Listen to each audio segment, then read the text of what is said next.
On this episode of the Stogie Geek Show, new Palio cutters, cigars that I miss, especially Tatuaje RC 184s, the year of the tiger, how not to choose a cigar or choose a cigar, Padron 95th, cigar smoking TV and movie characters. What should I try next? All that and more in this episode of the Stogie Geek Show. This is Security Weekly. For security professionals, by security professionals. Broadcasting live from G-Unit Studios in Rhode Island, it's the show where cigars burn slow, ashes fall fast, and cocktails flow steady. It's the Stogie Geek Show. Welcome, everyone, to the Stogie Geek Show. Joe and I are already silly. Oh, yeah. Joe Hozempa, a.k.a. Joe Hollywood, is here with me in studio. I'm fired up. So we also have Remote Drew, who is remote over in Texas. Look at you. You got some Stogie Geek swag going on in the background. Got my banner. Where are you? Yeah. Oh, yeah. I'm all set up for the Stogie Geek mobile lounge. Confidence. Confidence isn't walking into a room with your nose in the air, thinking you're better than anyone else. It's walking into a room and not having to compare yourself to anyone in the first place.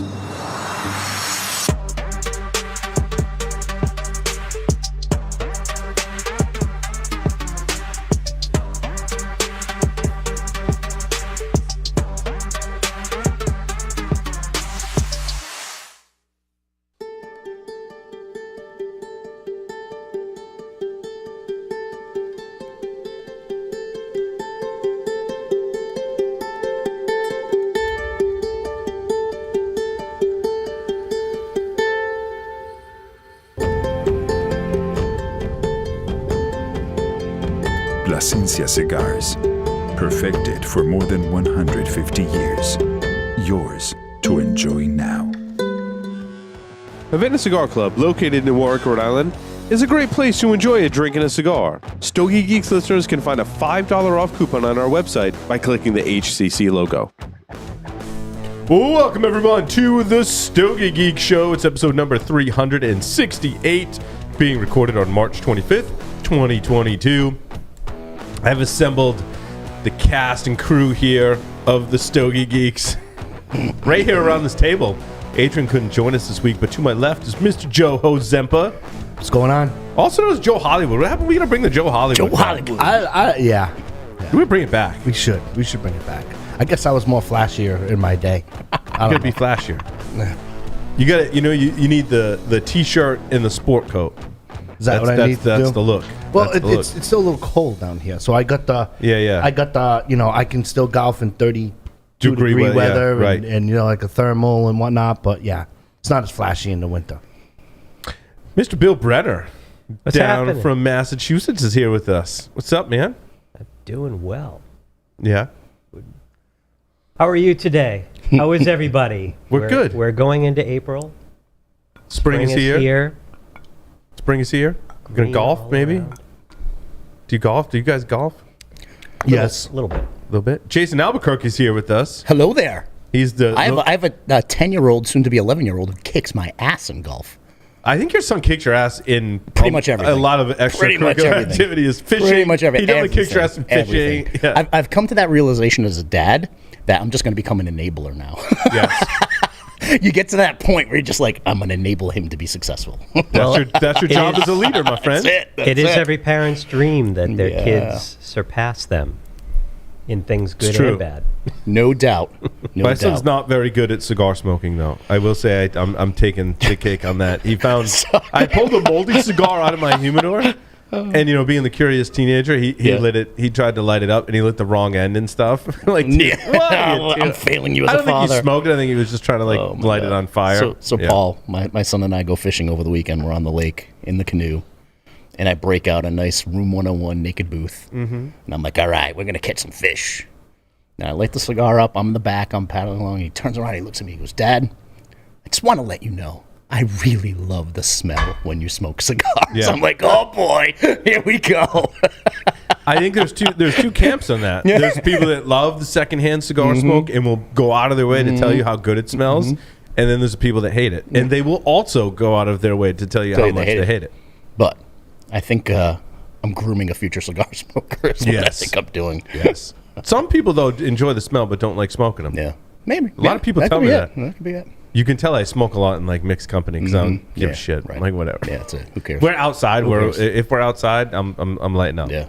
I It's will not tell you, California. we caught a lot of pickerel. We caught a lot of pickerel. So A lot of pickerel. Well, you know the water's a little chillier, That's right. and when the pickerel thrive in that little chillier environment, the bass tend to, they're like the fat people. They tend to hibernate. They wallow at the and they bottom. wallow at the bottom with their big bellies. Blump, blump, blump. And then the water has to be like the perfect temperature, usually around May, and that's when you slay. It's not lunker season yet. No. And then it gets in the summer, and then it's challenging to catch a lot of things. Yeah, kind of evens out. I'm looking forward to fishing this year. Man, good time. And then we're gonna put the boat in the water here soon, so we can go do some sea. Yeah, deep sea. Not deep sea, not deep sea, but in the bay. Saltwater fishing. Yeah, saltwater fishing in the bay. Get some striper. It'd be nice. 'Tis the season, baby. Let me know when you go. Mm-hmm. I'll totally drag my teenager out of bed at 5 o'clock in the morning. Let's do it. They love that. Let's do it. And put him on the boat, even in the summer. And it's cold on the water. Right. Be curled up on the front.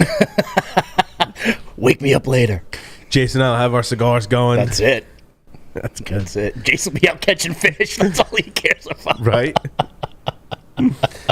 Oh, boy. So where do you guys want to start? What do you want to start talking about? Oh, let's start talking about what we're smoking. Hey, it's almost like idea. I forgot how to do a podcast. Idea. Jesus. So I pulled out my Cubans because they're pretty well aged, and apparently I like all you folks because I pulled out my vintage Cuban collection for us to smoke on the show. These boxes do not have many cigars in them as well, and apparently to replace them, like prices have gone way up for Cuban cigars. Not that we're supposed to necessarily have these here in the United States. We're just going to gloss over that fact and just say my friend brought them back from Cuba. I thought Obama lifted the embargo.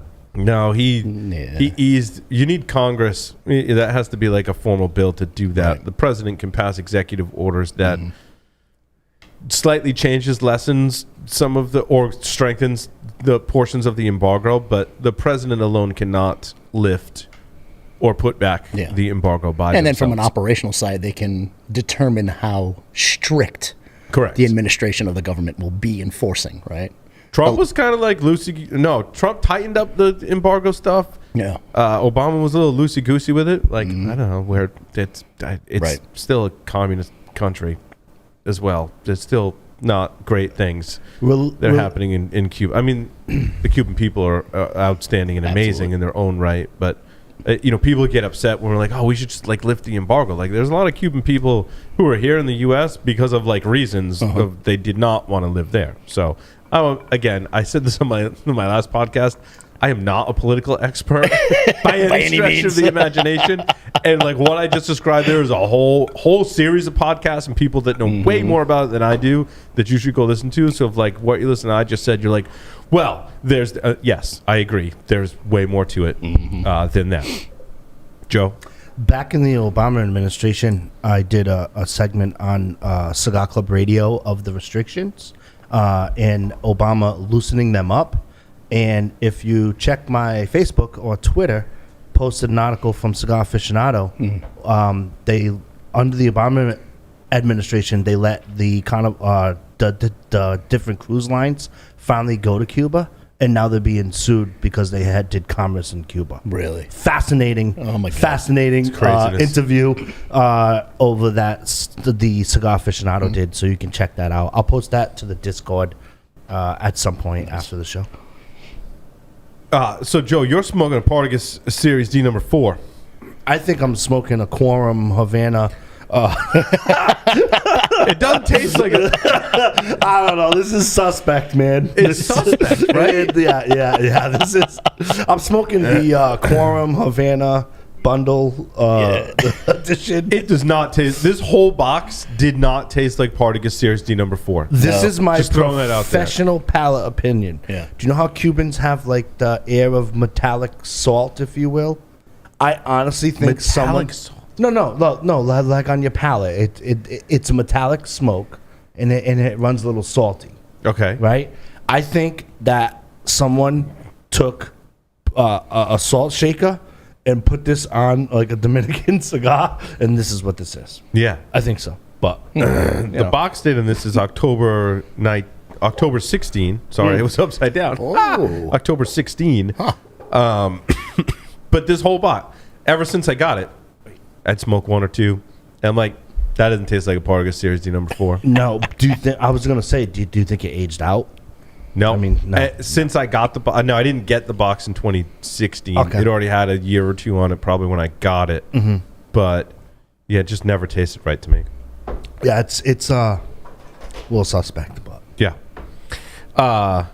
Let's see. Jason and I are smoking El Rey del Mundo Choice Supreme. And would you say 2018? This is June 2017. It's 2017. On there. These are the Robusto sized cigars. Yeah, these are all pretty popular sizes. All three brands and sizes are like pretty popular in terms of like what you want to smoke for Cuban cigars.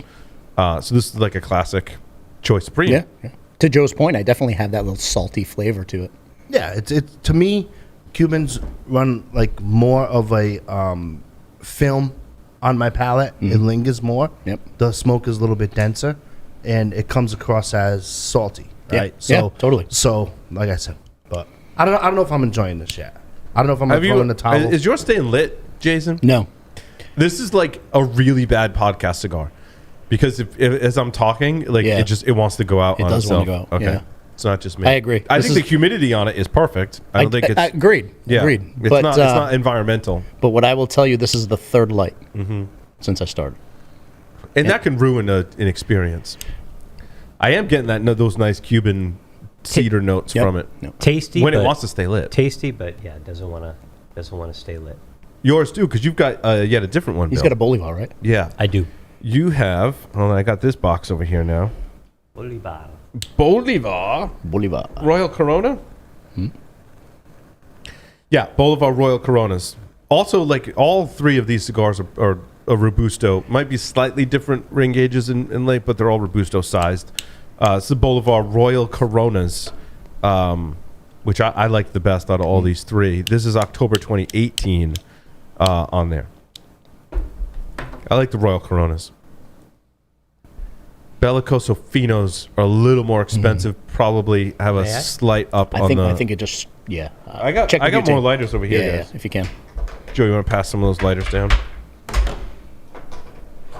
that one that's feeling. We got all kinds of weapons, kinds of toys. flames, and torches. So everyone's cigar smoking good though. Construction wise, Construction-wise, mine was good. Again, Yep. it's that like I just it's the relights. It's the relights. Look, it still feels like it wants to go out. Like when Yeah. did I say that? Like a minute or two ago? Right. You definitely want something that stays lit when you're doing a podcast because you're talking. You're not just focusing on your cigar. Right, you're right. conversing and talking. Otherwise, you just to keep it lit. You got to get closer to your mic, Bill. We want to hear your sultry voice, my friend. There you go. To keep it lit, you're sucking really hard, and then people start making Jokes, inappropriate. jokes on the Jokes. Discord channel, Yes. Yes. which I welcome, by the way. We do have a Discord channel. Should join it. So I don't know. We put it on the Stogie Geek site, but if you go to securityweekly.com/Discord, you can join our Discord server. There's a channel for Stogie Geeks in there. I mean, this does taste really good. It does. I wish it had a little more oomph to it. It's Yeah, kinda, I think it's aging, right? So I think it's maybe losing some of the flavor, but heavy on the salty right now. And I'm still No, it's picking up though. It's picking I'm up. still only on the first third though, right? Yeah. So Well, I just got past that first third. yeah. Because I lit mine a little sooner than you did, and the flavors are starting to come alive on it. It's taking a little time to open up. Yep. Got a little bit of that earth, Good so that far. earthiness coming in. Good so far. It's good stuff. Look at us complaining about our Cuban cigars, right? I was sitting around here smoking vintage Cuban cigars, Holy first world complaining like a problems. bunch of old ladies at the bridge table, right? It's possible we all have entitlement issues at the table. Yeah, for sure. I will say it does pair very well with this red breast. Yeah. Let's talk about what we're And it drinking. also, mine pairs very well with Red Bull. Red Bull. I mean, that's it's a pairing. We got red It's- breast. He's got Red Bull. It's all good. I mean, you could mix the two together, but that would be as the sober guy in the room. That would be terrible. Terrible. The Redbreast Lustau is their Redbreast whiskey aged in a sherry cask or finished in a sherry cask. I think they start it in a different cask and then they transfer it to the sherry cask for a sherry cask finish, I believe. I could be wrong on it. I didn't read the box when I opened that on Wednesday and drank half the bottle myself. More than half the bottle, apparently. Other people had to be drinking. No, Johnny there wasn't much left, buddy. Johnny definitely had at least one glass. So, but that's not a lot. I drank a lot of it on Wednesday night. It's that good. It's one of my favorite whiskeys really lately, good. actually. It's not overly expensive. In the Lustau, that's the Redbreast that you guys are drinking, because I drank enough of it already. I drink this Bullet that someone gave me. This is barrel strength Bullet. Yeah. You know, I really like It's really good. I like their rye. Have you ever had their rye whiskey? Bullet rye? Yes, that's good too. So I had that with a Manhattan. 2017 I like a rye EP Manhattan. Carrillo. Rye Manhattans are good too. Yeah.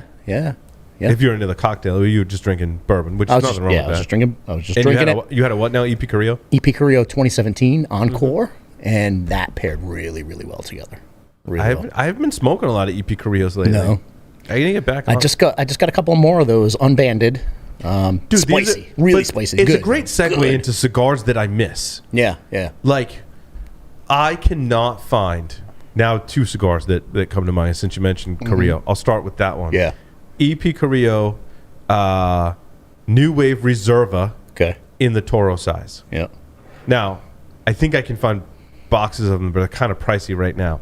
I used to buy those online in bundles of 25, and I used to pay like $90, $100 for the bundle. And I would, if they had 3 bundles in stock, I bought all 3 bundles, at least 2, maybe 3 times, multiple bundles in one purchase, and that was their entire stock. Yeah, and I would just buy out their entire stock, and so I've smoked hundreds of those cigars, and I mean, 95% of them just freaking smoked awesome. Yeah, and they're so consistent, reasonably priced, and amazing flavor, nice cedar notes. It's a really good Connecticut. It's not a weak Connecticut. It's a medium kind of strength Connecticut. Yep. Like, for the longest time, it was my go-to, most favorite cigar to smoke. And then now I can't. If I find them, there's like one box, and it's like $200+ for the box. And like, that's probably a fair price for those cigars, right? But like, since I bought them on bundles so much before, I hesitate to pull the trigger. I don't even know if you could find. I haven't looked recently, but aside from the pork tenderloin, I'm going to use that caveat probably from now on. That's a question for me.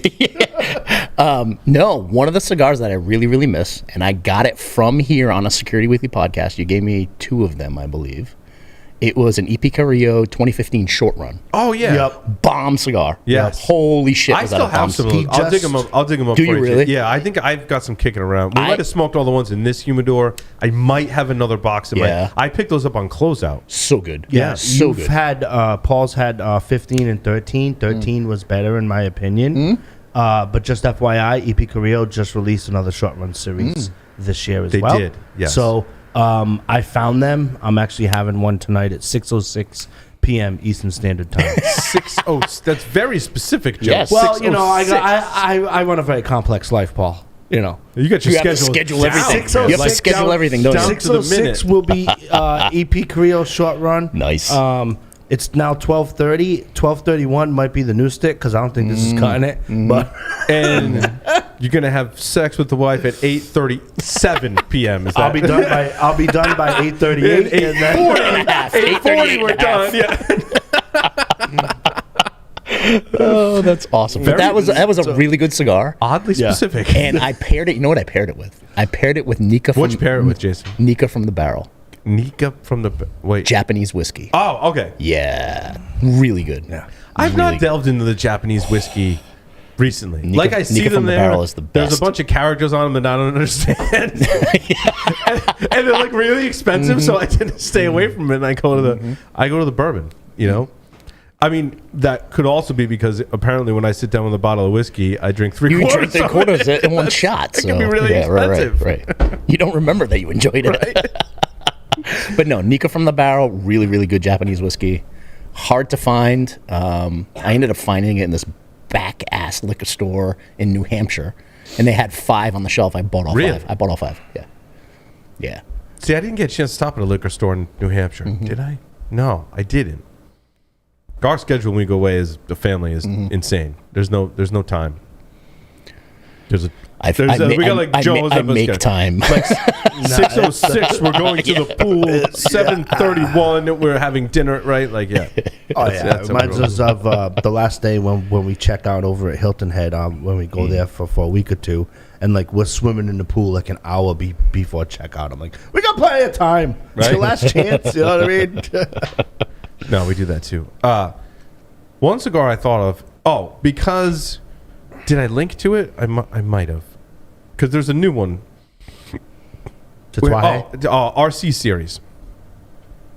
So I saw this article first on Half Wheel, and it was the Tatuaje RC series. Oh, and this is what made me break out the Cubans, because the Tatuaje RC series stands for Retro Cuba. Yeah. So it was kind of like Pete Johnson set out on this mission to go, if I were to blend a cigar with non-Cuban tobacco and get as close to as I can to a Cuban cigar, what would that look like?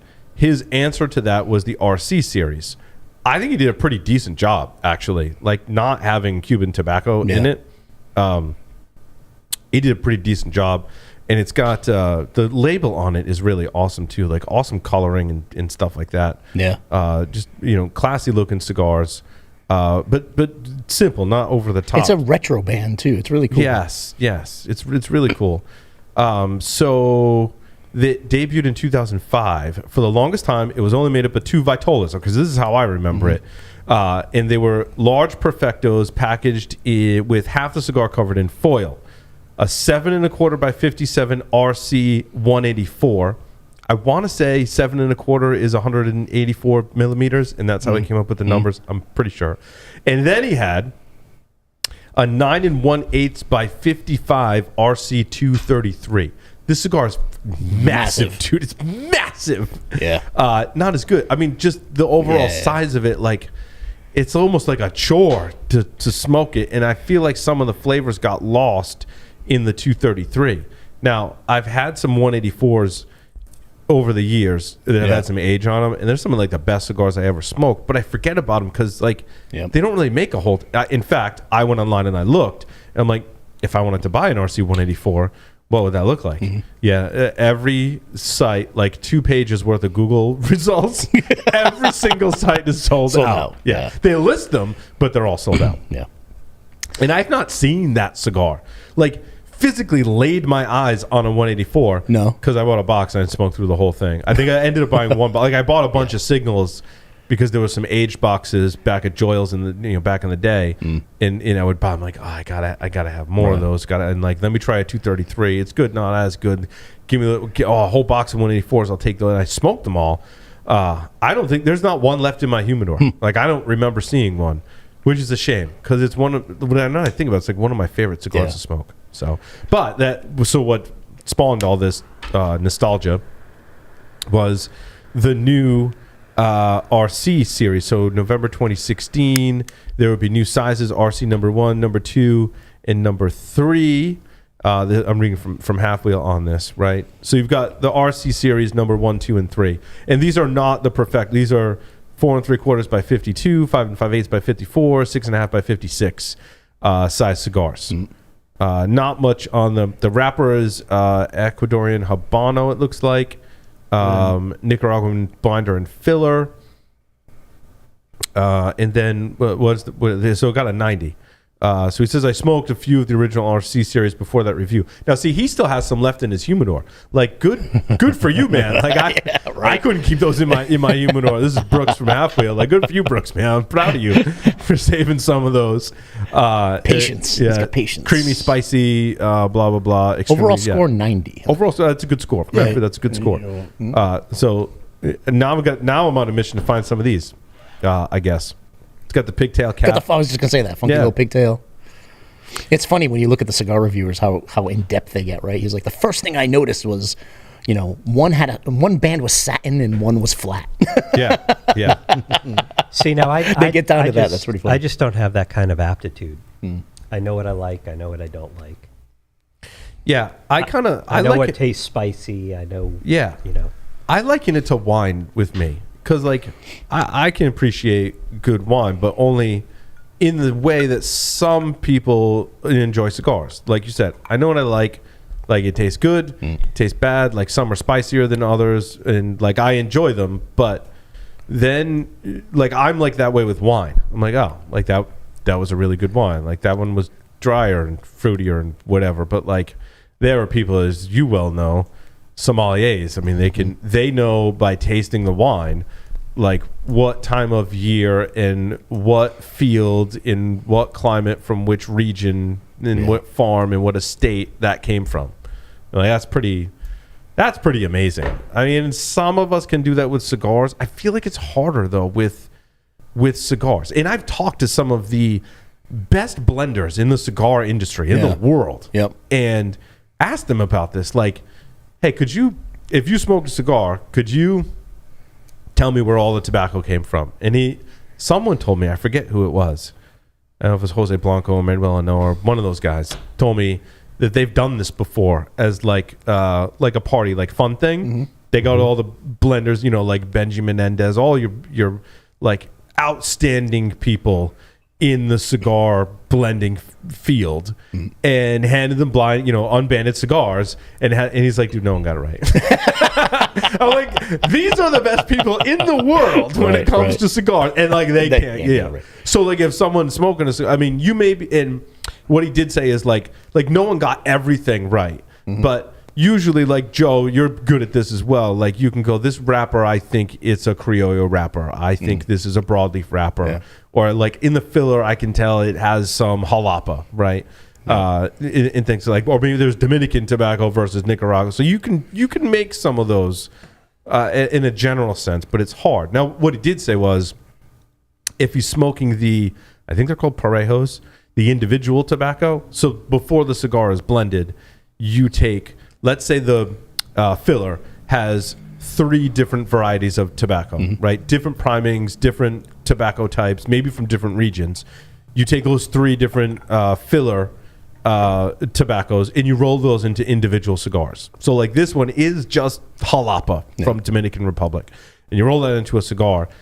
He's like, then your degree of accuracy, especially in master blenders, goes way up, right? He goes, also, like, if they blended the cigar, he's like, I can tell you, each piece is by smoking it, because they've smoked each individual component, right? It's theirs, and they've smoked those components to make that blend. The art and the skill is sampling all of that tobacco in its individually rolled cigars and going, I think if there was 30% of this and 20% of this and 40% of this and 10% of that, and if this tobacco was more towards the front and this one was more towards the end, it would blend into an amazing cigar with this binder and this wrapper. That's the art and the skill of creating a cigar. That's incredible. Yeah, the best way that I describe it is I have like 3 or 4 characteristics from each region that stick out to me.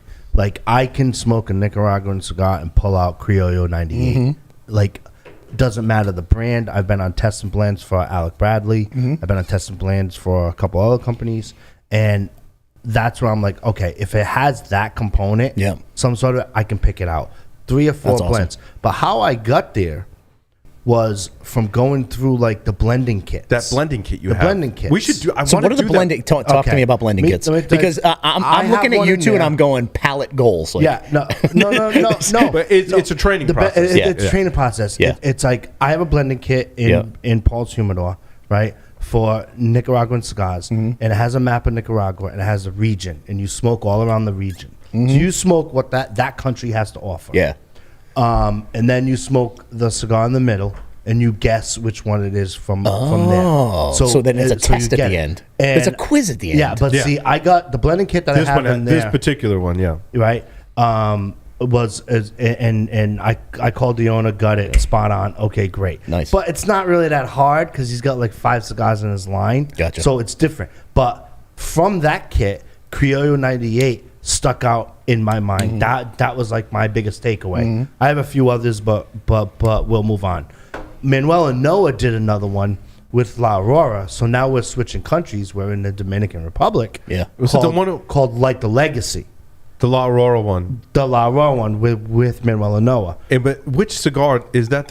It's not the 107. It's a Preferido. It's those tubes. What are they called?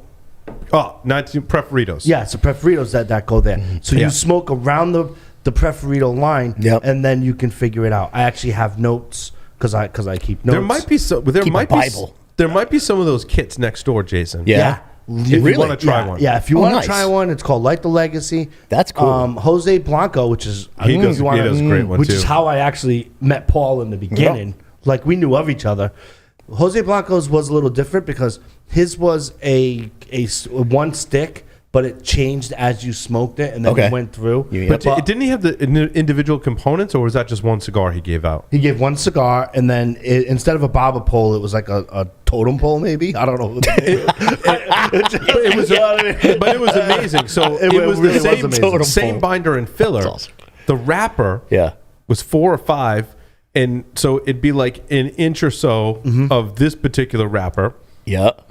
After that, it's another inch or so wrapped around of that particular wrapper. So as you smoke through it, you're like, that's Connecticut broadleaf. That's pretty cool. That's Ecuadorian Habano, and so on and so forth. Nice. And we've done one here on the Stogie Geeks. If you type in Alec and Bradley, I can pull the episode. Yeah, we did one on the La Aurora, too. We did one on the La Aurora. Yeah. We had Manuel and Noah here with Willie and whatnot. And, you know, like, here's the point, right? If your local tobacconist has that, like, go to those events. Yeah. Yes. Because that's how you develop your palate. I have to do that. Because I love that. It's really I've not a actually sales lost it. pitch. Yeah. It's really not a sales pitch. Yeah. It's an experience. Like It's a training sense. I like that. Yeah. I like that. That's Now, super cool. I've kind of lost it because I haven't done one of those in so long. Yep. I feel like So it's almost you gotta keep the muscle memory. You gotta keep the palate going. Palate and brain muscle memory. It's constantly training your brain to identify. Like when I smoke this cigar, I get chocolatey. Like we can give you the flavor wheel too. We should talk about the flavor wheel, right? Like, and my flavor wheel is not as developed as some, but it's basically, I say it's a wheel, so it's a circle, and it's kind of like a pie chart in a sense. So like one slice is your chocolatey kind of flavors, right? So is it more of a dark chocolate? Is it more of a baker's chocolate? Is it more of a sweet chocolate? And then your next flavor wheel is a wood. Right. So is it more cedar? Is it more oak? Is it so you can go through leathery, and actually profile the cigar. Fruit is. I've seen that done with whiskey. I've seen that done with whiskey tasting. Yeah, they do it for same whiskey, profile. wine, same kind of thing. Before you leave today, I have a flavor wheel for you. Do you? Yeah, All right, yeah. cool. So you can actually bring it, and they have one for like pepper. Is it red pepper? Is it white pepper? Right. Is it black pepper? Especially like within the Nicaraguan profile, because Nicaraguan cigars is pepper 101, right? So it's that's why I'm drawn to them. Like it's I'm just the region. Yeah. Well, not in these Cuban cigars. No. So 7 is the magic number. I lit it 7 times, and now it's like holding tight, right? Yep. I'm tasting caramel popcorn, like that salty caramel popcorn, like the kind I can buy from the Boy Scouts. That's what I'm tasting right now. Yeah. You know what I mean? Like that That's caramel, not a ringing salty. endorsement. Well, no. Boy Scout popcorn. Yeah, well, I'm just saying it tastes like that caramel, salty taste right now. You know, I get a little bit of earthiness to it. Earthiness is kind of like you're a lot further along than I am, though. Yeah, mine's kind of that earthy flavor with a little bit of like a cedar afro note in it. I would say, but again, that's a very basic. The salty is weakening out right now, though. Yeah, I didn't get a whole bunch of saltiness from it. That could just be my palate, though. Yeah. But you do have to train it, and we should do one on the show. Sure. It would be interesting. It takes quite some time. We might need an extended episode to get. Let's take an afternoon. You got to eat. You got to make sure you eat right because you're smoking multiple cigars all in one clip. And you got soda water where you cleanse it out. I did one with Nat Sherman, and it's funny. I see pictures of it. And I talked to Stogie. I was talking to Stogie Santa, Mark, about it. Yeah. He and I were at the same table at that event. Oh, nice. At Melanzi's, where they used to have their events. Now they have a lounge, and it's beautiful. Yep. And we'll talk about our experiences there in just a moment. I think it's a good segue. But I went to one at Nat Sherman, and it was when they used to rent out this restaurant on a Monday. When the restaurant was closed, they would just rent out the whole thing. Now, it's not a cigar lounge.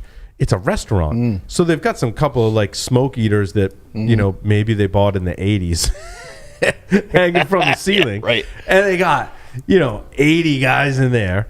But we're doing what do you call that? A blending tasting seminar where we're smoking the, is it Paritos or Parejos? Paritos? What do they call the individual? I can never remember the name of it. It'll come to me. Someone will correct me. But we're all smoking the individual filler component cigars before we smoke the actual cigar in a kit that Nat Sherman had given us. So there's pictures of me. I've got 3 those small cigars in like smoking them at the same time, because I'm like, if you smoke more than one at the same time, I'm like, that should be pretty similar to smoking the finished cigar. I mean, turns out not quite that, but I mean, it was because everyone is smoking more than one cigar. So I got 80 people, and they're not just smoking one cigar like in a sequence, like in a linear fashion. You're smoking 3 small cigars at once. I couldn't see from like me to Joe.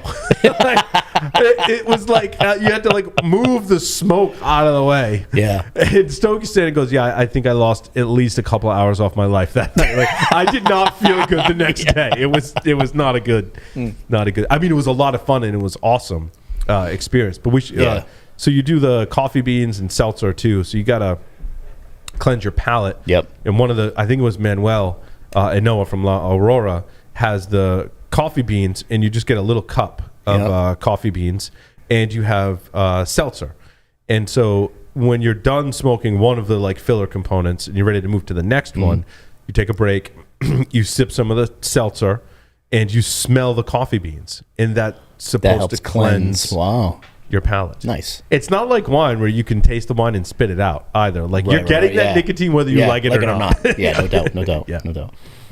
You know, I just love those experiences, right? Like the game dinner. Oh, game dinner. The game dinner was the bomb, right? And I'm sorry, Bill's gonna have to come to the next one. With the game dinner was awesome. It was an awesome experience. We actually couldn't get Bill a ticket. That's how they did 2 game dinners, and like you basically had to be a member. I cried for days. I know. I bet you did. It was such a great we were experience. at separate game dinners. It's not like we all went together. No, right. Like, we did. We could only get. And Jason. Yeah, I went to a different one. I went to a different one. Yeah. You know? But the food helped kind of cleanse my palate, right? Yes. Because I had a cigar in the beginning, right before, with the drink, and then dinner came. I didn't smoke a cigar during dinner, and then when dinner was over, I smoked another one, and it just helped cleanse the palate.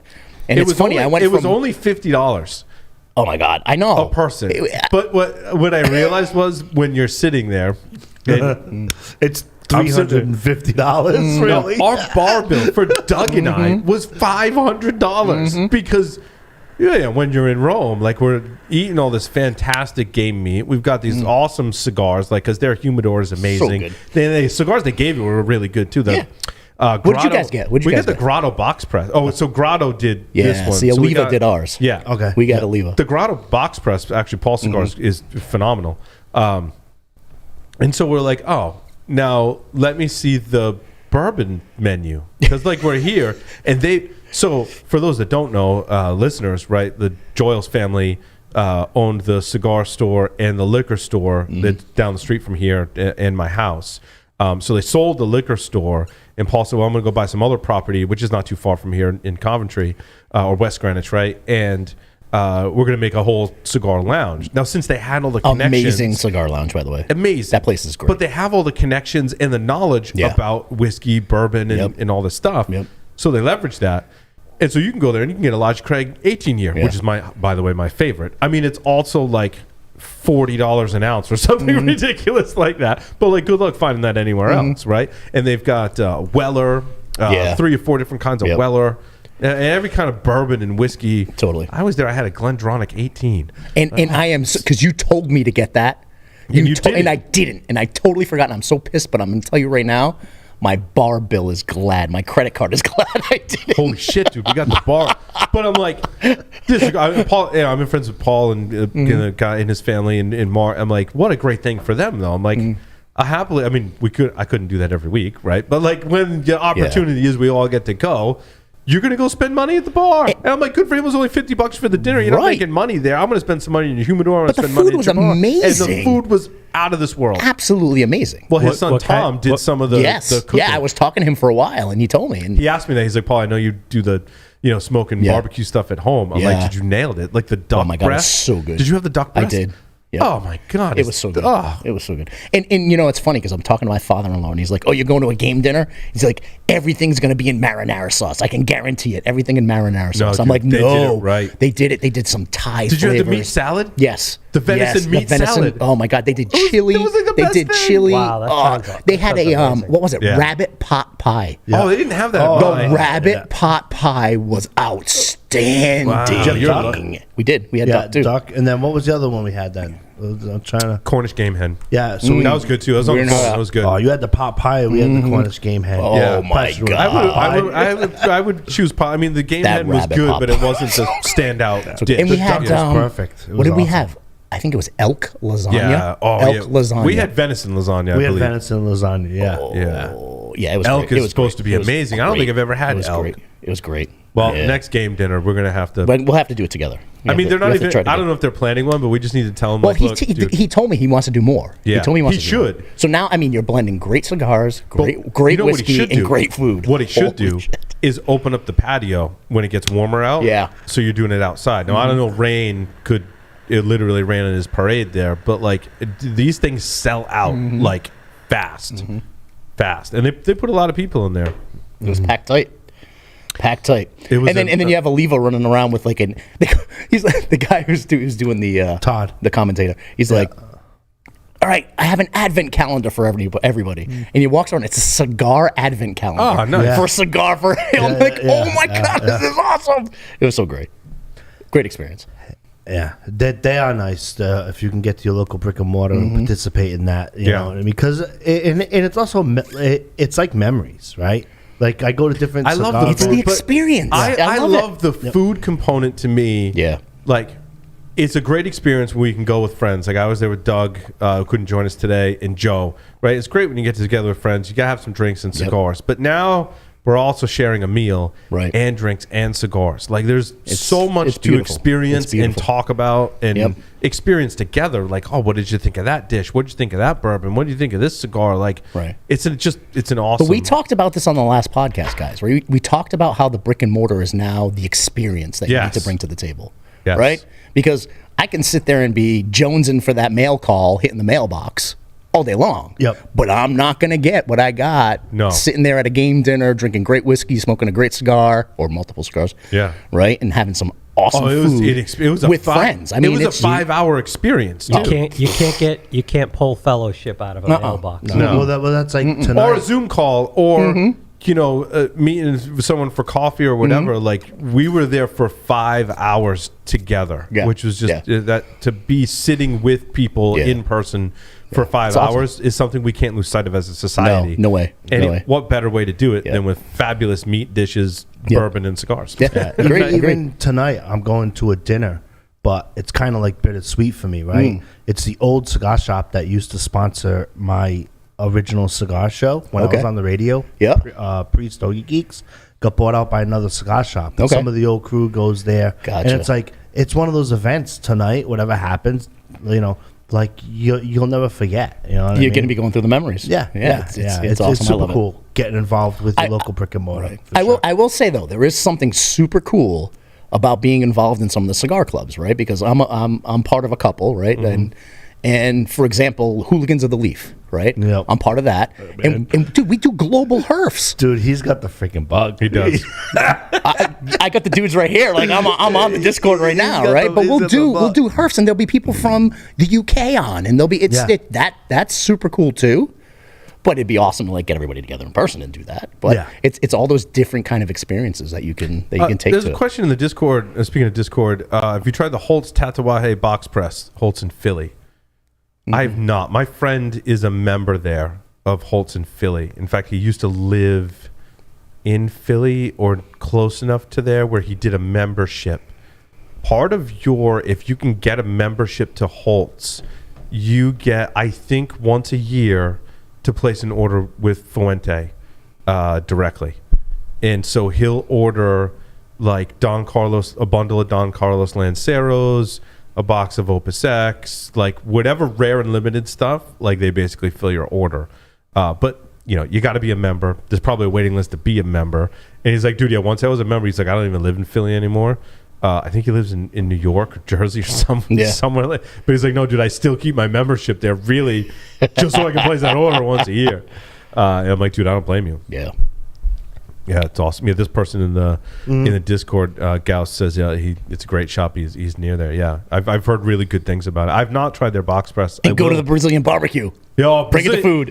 Brazilian barbecue. Gauss is right. When we were talking about the game dinner, it is a very similar experience. I've got a lot of fond memories about going to Fogo de Chao with our security friends in Las Vegas because it's usually not that far. Being the staple Portuguese, it's Fogo de Chao. Yeah. However you say it. Love it. I said in my Italian Armenians say Fogo de Chao. Fogo de Chao. That's my soprano say. Fogo de Chao. Fogo de Chao.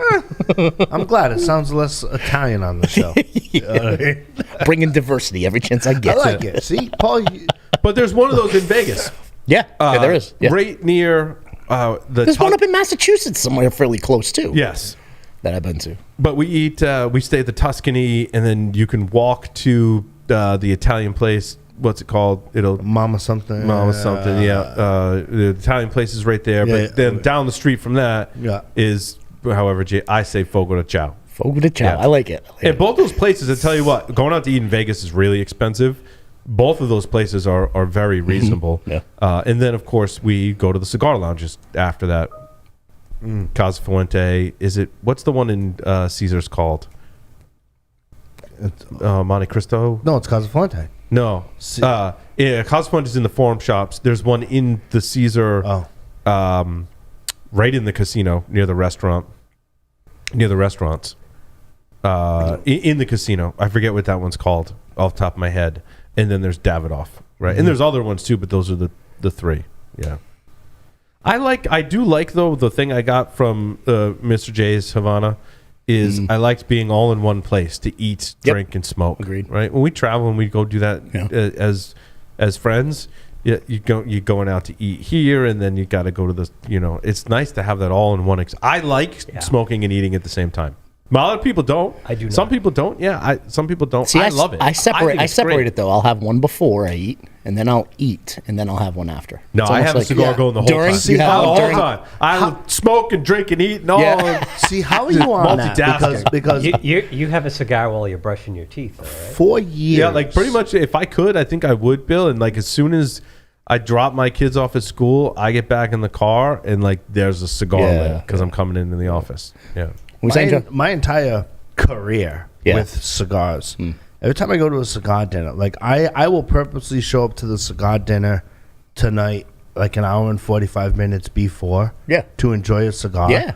Because like cigar is cigar and eat is eat. Yeah. I'm the same thing. And then a cigar. I am the same boat. I cannot mix the two. Compartmentalize. I do. Like I do. And it's for years. Yeah. People sometimes they're taking a bite and it's pairing. I'm like, dude, I'm like my stomach is like hell no. Right.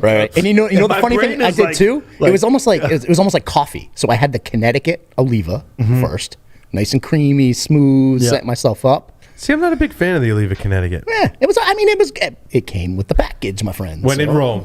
Sometimes right? Cigars are better when you're in the element. And I had it. The rep is there, and everyone's smoking the same cigar. That's true. It was a good cigar up front. It was all right. It was good. I ate, stuffed myself. I went to then I made the mistake and I went to the humidor. Oh no, I got a Padron 1926 number 9, buddy. Yes. That's what I did. That was I tell you what, the 85ths are smoking awesome. Yeah. They have that's what I've been buying every time I'm in the humidor at Havana Smoke Shop at Mr. J's. I pick one of those up because they're smoking incredible right now. Yeah. And actually, the other guy Dave that works in there was saying he's like these things are flying off the shelves, and I think because they're pushing them. If you're standing in front of the Padron section and you're kind of wondering, they're like, dude, the 85ths are smoking amazing right now. And they're blowing through them, which is great. And actually, one of the articles is about the new the 95, right? And that was my segue. Yeah. That was why I mentioned it. Yeah. It's tough to say what the blend is going to be. The size is going to be, the size is interesting. A 4 3/4 by 60 petite Gordo. Yeah. Wow. Fat chop. It's going to be a little fat chop. I tell you what, though. You may poo-poo the big ring gauge stuff. Have you smoked Padron's big ring gauge stuff? I have not. They've got a 64 Maduro in a big ring gauge, 60 ring. It was one of their first 60 rings. Really good. Yeah. And so I think their 60 is going to be really good based on their track record. Yeah. Like if they're putting out that size, it's. I think I have high hopes, man. I'll try it. What won't I try? Right for $30 a cigar. I mean, you gotta try one. So I sent you guys a message when I was up in New Hampshire a few weeks ago, right? And I went to one of the cigar bars out in The one North right Conway. next to where I stayed. Yeah, Shenanigans. right. Shenanigans, baby. Cigar Shenanigans. Great place. Penny and Val. They're Great from- place. Great place. They're from Rhode Island. That place was awesome. Oh, that's their place. Yes, Cigar Shenanigans in North Conway and one other Is location Penny that I and don't Val? know. I didn't know that. Is Penny and Val. Yeah. Yep. So they brought out a couple of their large cigars that they have actual. They'll have they'll have like a meetup there. They'll have everybody show up and they'll give them like a 9x90 cigar, and you spend like 7 hours there smoking the damn. I mean, that's good. cigar. That's good business acumen right there, right? Holy shit! Can And you then get drink- and then you can get you- like prizes if you finish it or something like that. It's Can you super get drinks cool. in there? Yeah. Oh yeah. Yeah. Oh, Well, yeah. that's why Oh, they yeah, got people totally. sitting there smoking. Why Yeah. wouldn't you keep people there and keep ordering drinks? I'll draw. I actually took some. He brought them out and showed them to me. I'll put some pictures up Yeah. in Discord. But holy shit, he's holding it and he's holding the cigar. It's like this. Yeah, I have It's one. holy I have shit. one of those giants. Not that particular one, but I have a giant cigar in the Yeah. humidor. I just never like. That's a lot of. That's a not lot of my work speed. and a lot of time. Yeah. I keep meaning to light it up one day, but then I'm always like, so much other stuff to smoke. You know. Yeah. Yeah. It's a big commitment. Asylum came out with that. They have the April Fools. That's what it was. One of them was Yeah, April Fools, yeah, and then there was another one. Yeah. Yeah, I just I don't have time for that. That's a big. I don't have time for that. Yeah. You know what I mean? It's like when you go to a Mexican restaurant, you do a taco challenge, and you have like 28 tacos in 5 minutes or whatever. Nah, I'm good. But it's a great marketing tool because Yeah. then you spend some time in Yeah, there. totally. And then but But that place is awesome. They do ice fishing where they'll bring in Steve Saka and they'll have like a whole ice fishing thing that you can go out to. They do events. They do Yeah. experiences. There's They one- do experiences. there's- That's what I love. Well, resume wise, Penny's pre going there, she was involved in marketing.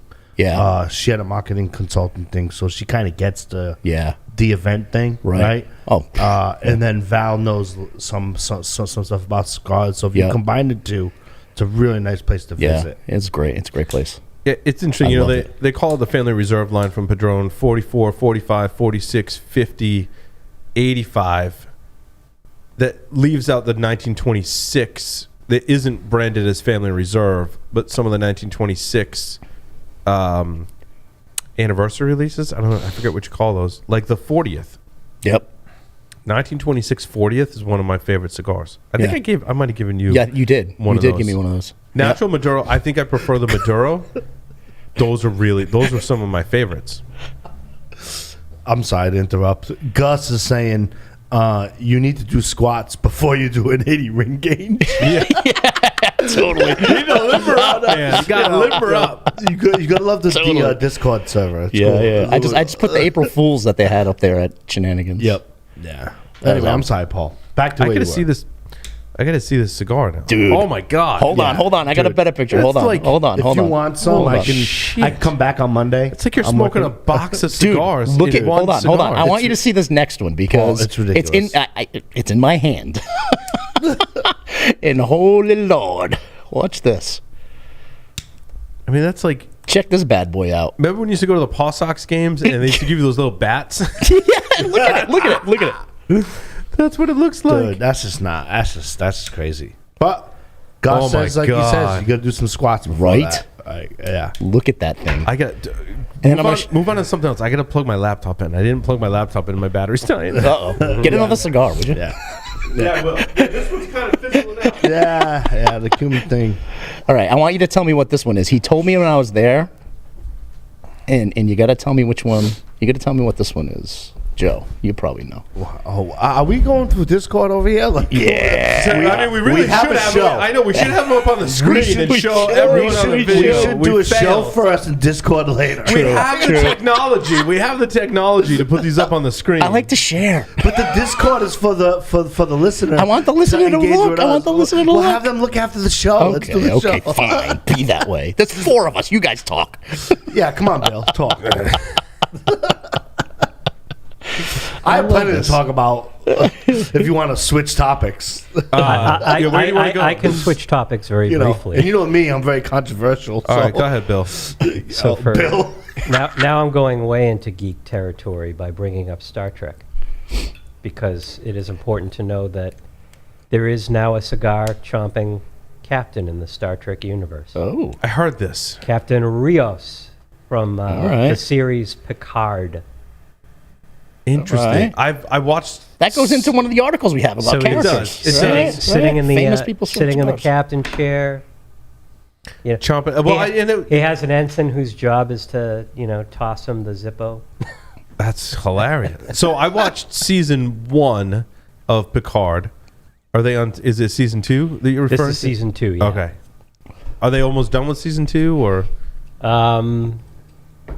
They're like four episodes in. 4 episodes in? Okay. I got to check it out. They're doing the time travel thing again. Well, I mean, anytime you write a show that's science fiction, what a great thread to pull on is time travel, because it's infinite possibilities, and you can introduce any character you want, any technology you want, any setting. One thing that was funny. It's almost like cheating when you're writing a show to introduce time travel, right? The series Deep Space Nine did something fun where in one episode, this is where the crew goes back in time to the Tribble episode there in the original series. Well, of course, yeah. But Captain Sisko gets a visit from these 2 investigators from the Department of, Temporal Anomalies. No. Is that where they got it from? Well, Loki, that was in the comics probably. Here, Yeah. pass that down to Jason. Ooh. Switch we to the got? What we Boldivar, got? man. What This we got? one like fizzled out. Like at the end, Yeah, it's yeah, like it's- unsmokable. Like the last third totally is like fizzled. literally unsmokable. Like Totally I fizzled. pitched mine. Yeah. Fizzled right out. Yeah. All right, let's try the Boldivar. Oh, so what's your favorite cigar smoking TV and movie characters? I swear we've talked about this before, but I think we talked about it in real life, because like there's like Arnold's, right? The real life actors and sports stars, right? Michael Jordan and whatnot that smoke cigars, but like the characters they portray, they got the classic ones on here: the Tony Soprano, Wolverine. Who else? There was a couple others on that list. Who's your favorite? Dude, I'm totally gonna go 80s old school, and it's Clint Eastwood? gonna be Hannibal A-Team. Forgot about that one. He always had a cigar. Like that's like me youngin looking at some dude smoking a cigar in the military. That just brought it all together for me, right? Ex-military dude chomping on a cigar all the time. That was awesome. I'm a big fan of the Godfather series. Yes. And it always surprised me that there wasn't more cigar smoking in there. There wasn't. Now that I think about that movie, were there Michael scenes Corleone smoked like a chimney, cigarettes. Yeah, cigarettes. But the author of The Godfather, Mario Puzo, he always had a big stogie sticking out of his mouth. So, but never wrote it into his material, which is interesting. And you would he associate may the have in the mafia stuff. novelization, and Yeah. I missed it, but Scarface, right, is another one. Yeah. Big on the cigar thing. Yeah. I mean, name a Clint Eastwood movie. He had a bunch of them where he smoked cigars. Yes, right? yes. But yeah, no, if I go back in my memory bank and I'm like, as a kid, who did I look at smoking cigars? It was always watching the A-Team. smoking a cigar while firing a crazy amount of rounds that hit absolutely nothing. Right. It's always the military generals, too. But that was a real thing. Churchill. Come on. Churchill. Hello. Right, but it was... I'm ready to sample another. Who did the... What are you saying, like the dude on Top Gun with the ship at the end? No, who's the famous director that did the JFK movie? Oliver Stone. Oliver Stone. Yeah. Oliver Stone. Back and to the left. Did Rogan, and they were talking about the actual, in real life, autopsy of JFK and Right. how there was a bunch of government and military people standing there, and one of the military generals was smoking a cigar like while the autopsy was going on, and they asked him to put it out, and he said no, and he stood there and smoked his cigar, like in a medical setting, right, which is bizarre. But I mean, Well, again, because he knew, JFK was so obviously dead, his brain was gone. right. Well, it doesn't matter at that So- point, I guess, right? Another cigar smoker, JFK. Yes. Well, we may have talked about this in one of the previous episodes, but right before JFK announced the embargo on Cuba, He ordered like a pallet. he ordered Pierre Salinger, his press secretary, to go out and basically buy them Romeo all and up. Julieta, from what I remember. Yeah, and he stuck them in a vault and said, "Here, issue this statement." Yep. And why not? I feel like we've come full circle because we started the episode talking, Cuba. Yes, right. I love Tony Soprano's got to be one of my favorites, right? Because there's one of the scenes in one of the episodes where his horse is sick and he's sitting there chilling out with his horse, right? Because he loved that in the show, right? He loved that horse, right? And he's sitting there and he takes out a cigar, and like they show the whole thing, like he's sitting there and like the lighting on the scene is lit perfectly. Yeah. And he takes out his cigar and cuts his cigar and takes out his Bic lighter and lights his cigar, right? And every time, especially with Tony Soprano, I watch him light up a cigar, I get a craving for cigars. Like, I don't crave cigar. Like, there are times where I want to smoke a cigar, but like Right. wanting to smoke a cigar and craving a cigar are two totally different If you things. want a good cigar craving, go down to Hartford, where Mark Twain's house is, and you walk through that house, and they just cigars lying around everywhere. Yeah. It makes you want to. When I see someone on screen smoking a cigar, I'm like, I need to go have a cigar. Like, now I need to be watching this while I have a cigar. And that's what triggers a craving for me. Because I'm like, it looks so good. Like, I need to be smoking right now. Wolverine's another funny one, too. There's that great scene with him and Patrick Stewart where he walks into the orb, I forget what they call it. And he's got a cigar, and he's like, you can't smoke that. And he's like, I let you smoke in the house, like, but like you can't smoke in here. And Wolverine puts the cigar out in his hand, and then regenerates, right? 'Cause he's a mutant. I can attest to Paul, and I'm kind of shocked at that. I was shocked at that when we used to travel pre-COVID.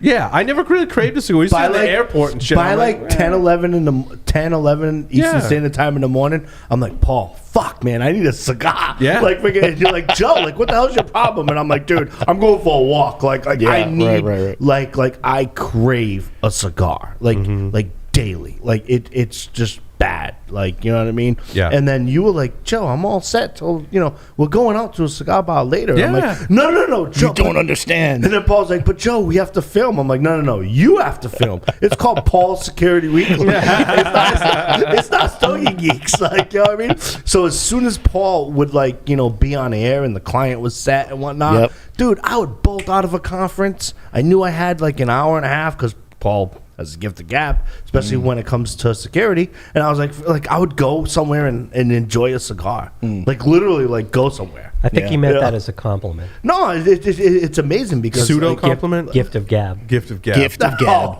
I'm digging the Boldivar. Mine's a little Bolivar's tight good. on the I'm draw. digging the Boldivar. How's your draw on that one? Nice. It's actually cool. Like as I'm pulling on it, it's a cool draw. I'm getting light leathery, little creamy. It's nice so far. Good. How'd you like the Naked Man?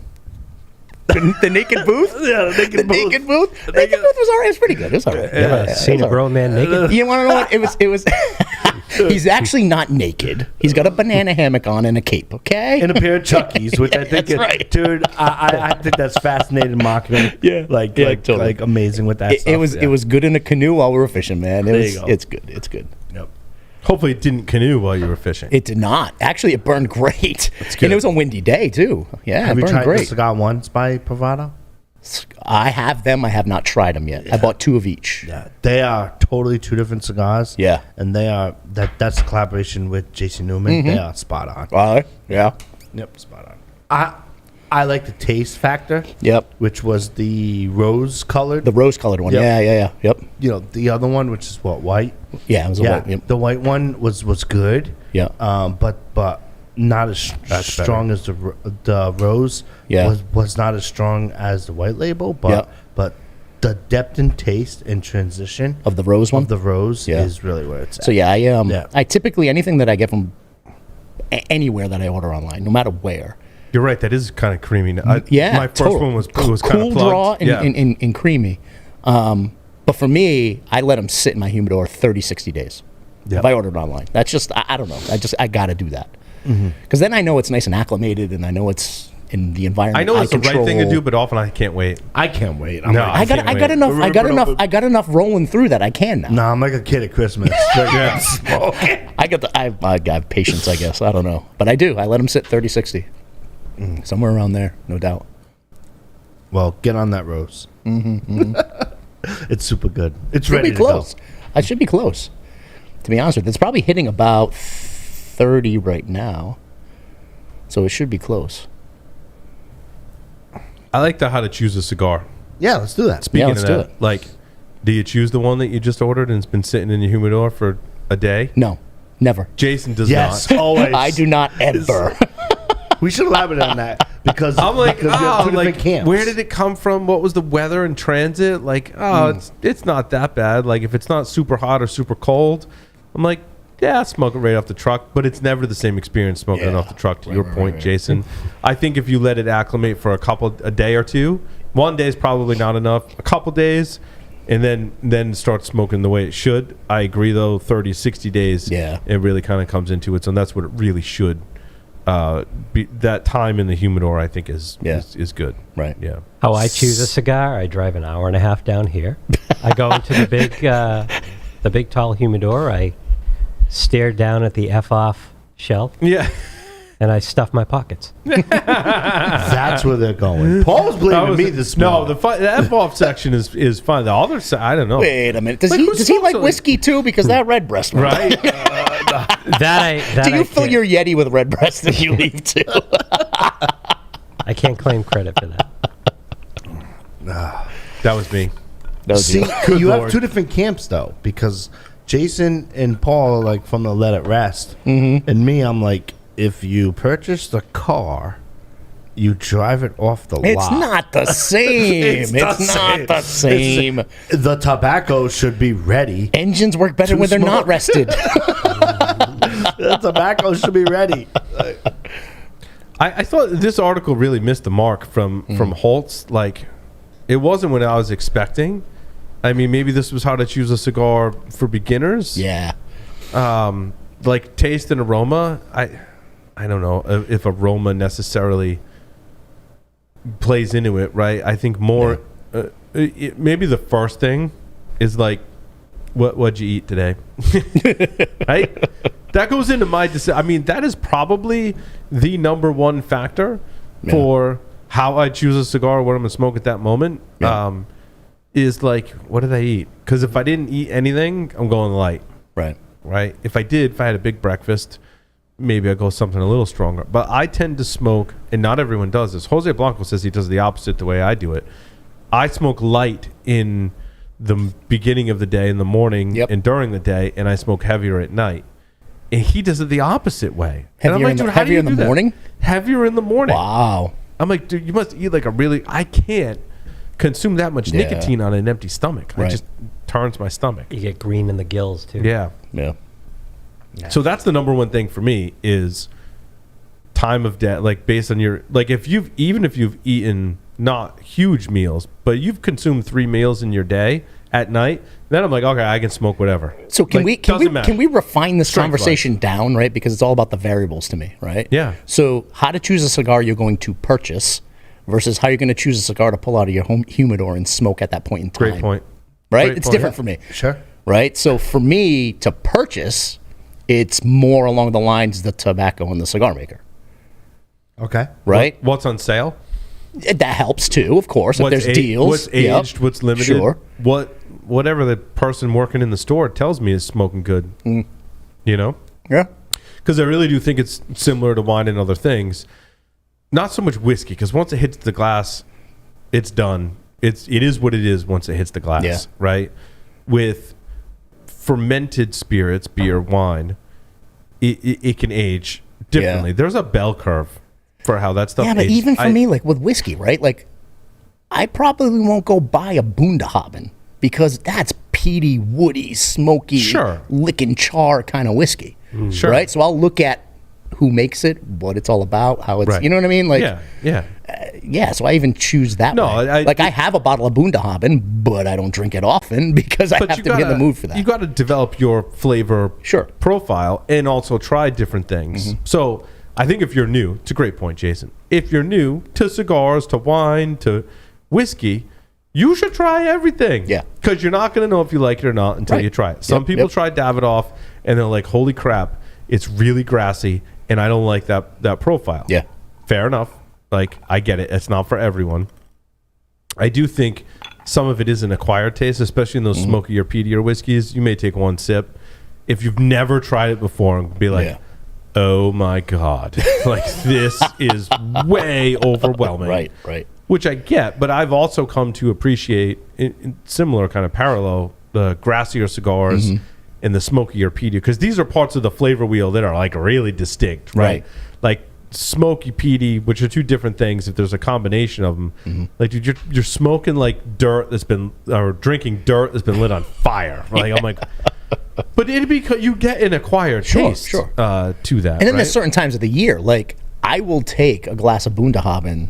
What is Bundahaben? Bundahaben. Is that like what your neighbor makes in his basement? No. It's like you can buy a bottle of Bundahaben. It's a very, very peaty, like Scotch, right?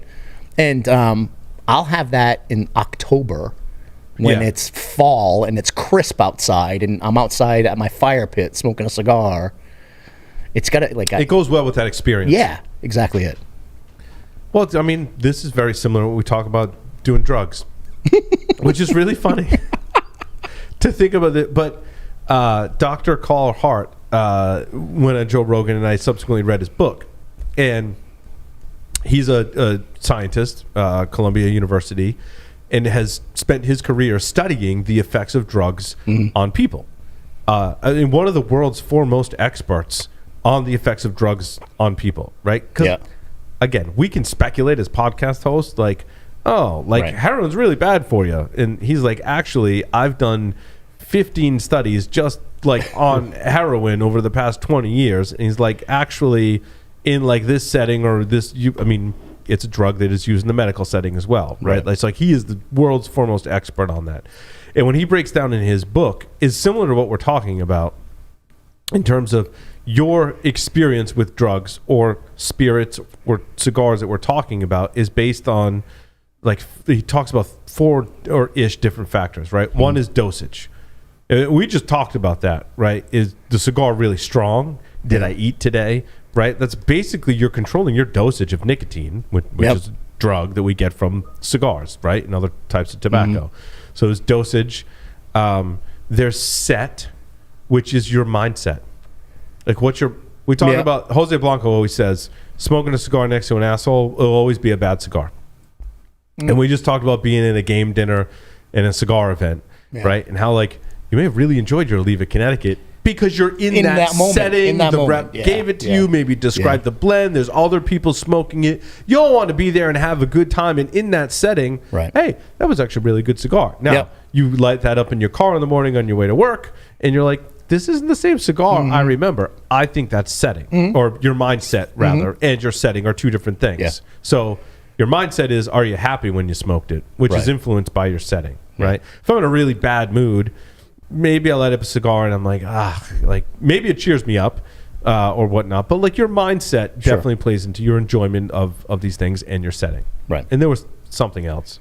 Oh, like in drugs, how you consume the drug. I forget what he called that. Like, did you snort it? Did you shoot it up? Right? Did you drink it? Did you eat it?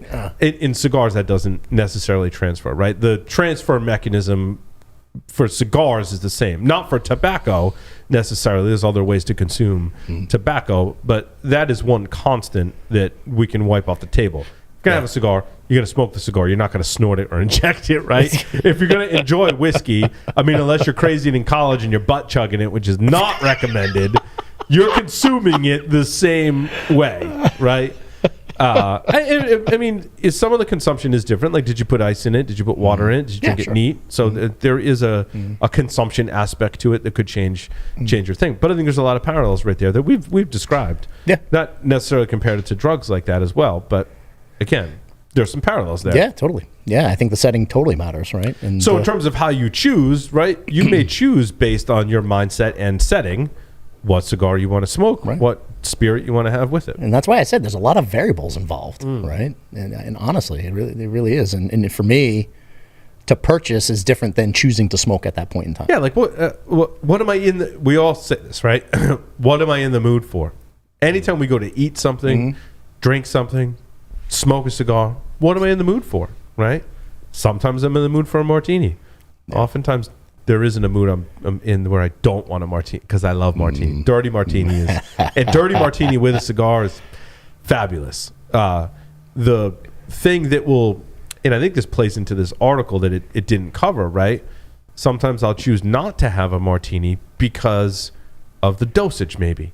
If I haven't eaten anything and I know I have to drive or do something, like I'm gonna have a martini, like I have a beer, right? Like you control the destiny. I'm at Mr. J's on a Tuesday in the afternoon, like I'm having one glass of scotch, and then like I got to go pick the kids up and stuff. Like you have to control that dosage. That's a great point, because purposely, my buddy and I, who went to the game dinner, we got dropped off and Ubered home. Because we wanted to have a good experience that wasn't going to be limited, right? And we didn't want to have to worry about driving back too many whiskeys. We wanted to. We just stayed there. We wanted to enjoy. We stayed there a really long time. We did too, though. I mean, we did too, but we didn't have to worry about that end outcome, right? So we set it all up. All right, we're going to Uber back home, and we can enjoy ourselves. Yes, definitely. So that opened up the ability to drink whatever whatever we wanted, and it was only limited by your tolerance. That's it, 100%. And you're probably over 40, which means if you get a hangover, it's bad. I am. That's why it was great to start at like noon. Yes. Start early. I'm all about day drinking these days. Like day drinking, day drinking, because then you. But you got to know your dosage. You do, right? Yeah. Same thing with cigars. The tobacco and the cigar maker is an interesting one. I tend to base what I'm going to smoke on like heavy or light. Like I've got my Connecticut's is one class, my medium strength stuff, and then really everything else. So it's kind of like three categories for me. If I'm waking up really early in the morning and I'm going to get some work done, which I used to do more often, until the school schedules changed, right? And I had to, now my son gets dropped off really early.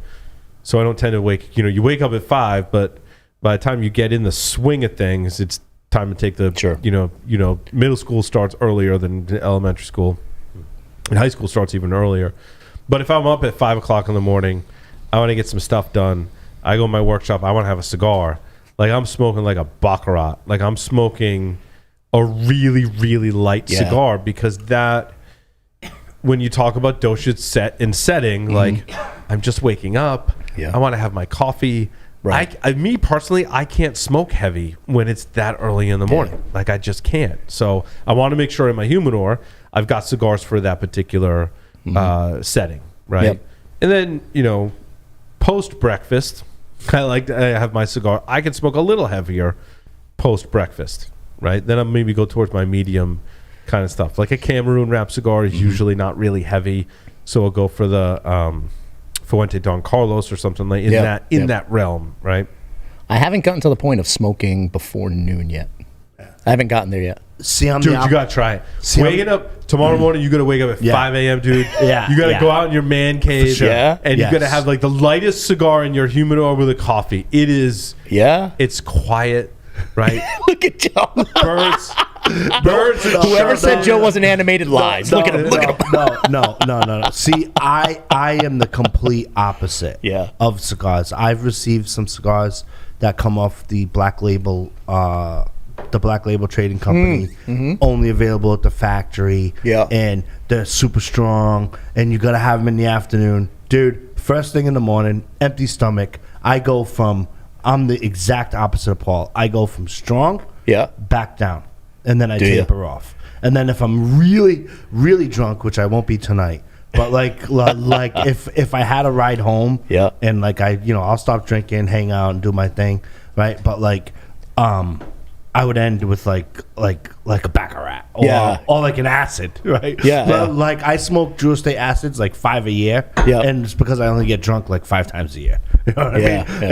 And so I'm the exact opposite. I like the wake up, the perk of the tobacco. But you should try. So you have black coffee in the morning and yeah. I'm like light and sweet at night. Yeah. Actually, it's kind of funny because in the morning I will do my coffee black, and if I get an afternoon coffee, like on the weekend, I'll just do like a splash of cream and maybe one sugar. Yeah, like it's just the way that my palate works. Sure. Yeah, you got to figure out how your palate works. But either way, there is no correct way. It's it's whatever the answer you enjoy. is the way that you enjoy. Sure. But either way, gotta smoke pre-noon. Tomorrow morning, I'm gonna call you on your cell. Now I have an 11-month-old, so I'm up at 5:50. So you know what I mean, with no alarm. You know what I mean? Like I haven't set an alarm in 3.5 years because my oldest is 3.5. You know what I mean?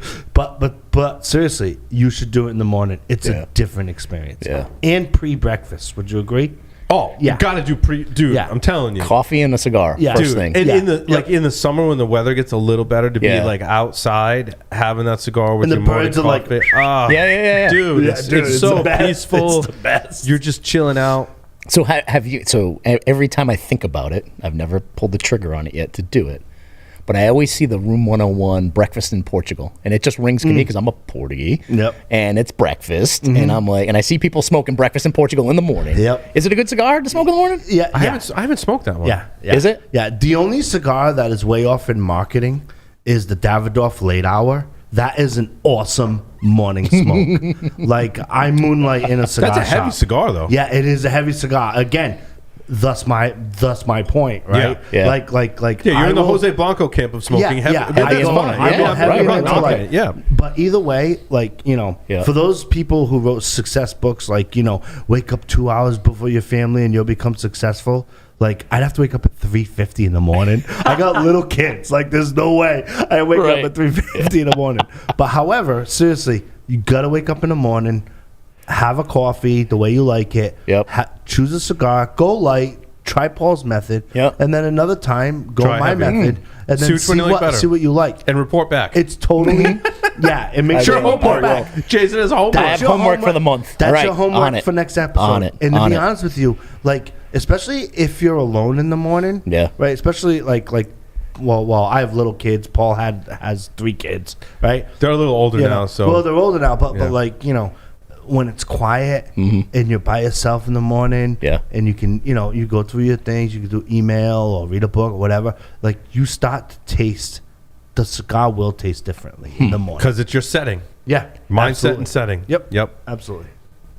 Take the dogs out there. You got dogs? All right, I have homework. I do have a dog. I do have a dog. So when you go fishing in the morning, you don't smoke at like 5 o'clock in the morning? Oh my God, dude. I don't though. Like sun is still coming up. I'm on my boat in the middle of the pond, dude, and I got my cigar, and like all the wildlife is just looking at me like, what the fuck is that Do smell? you two realize the monster you've created and you're continuing to build? Like, actually, to be honest with you, fuel the fire. Put some more coal on that fire, baby. Paul and I now cross like ships in the night work-wise, right? Yeah. But like it's funny because like we talk about like Jason, you got the bug.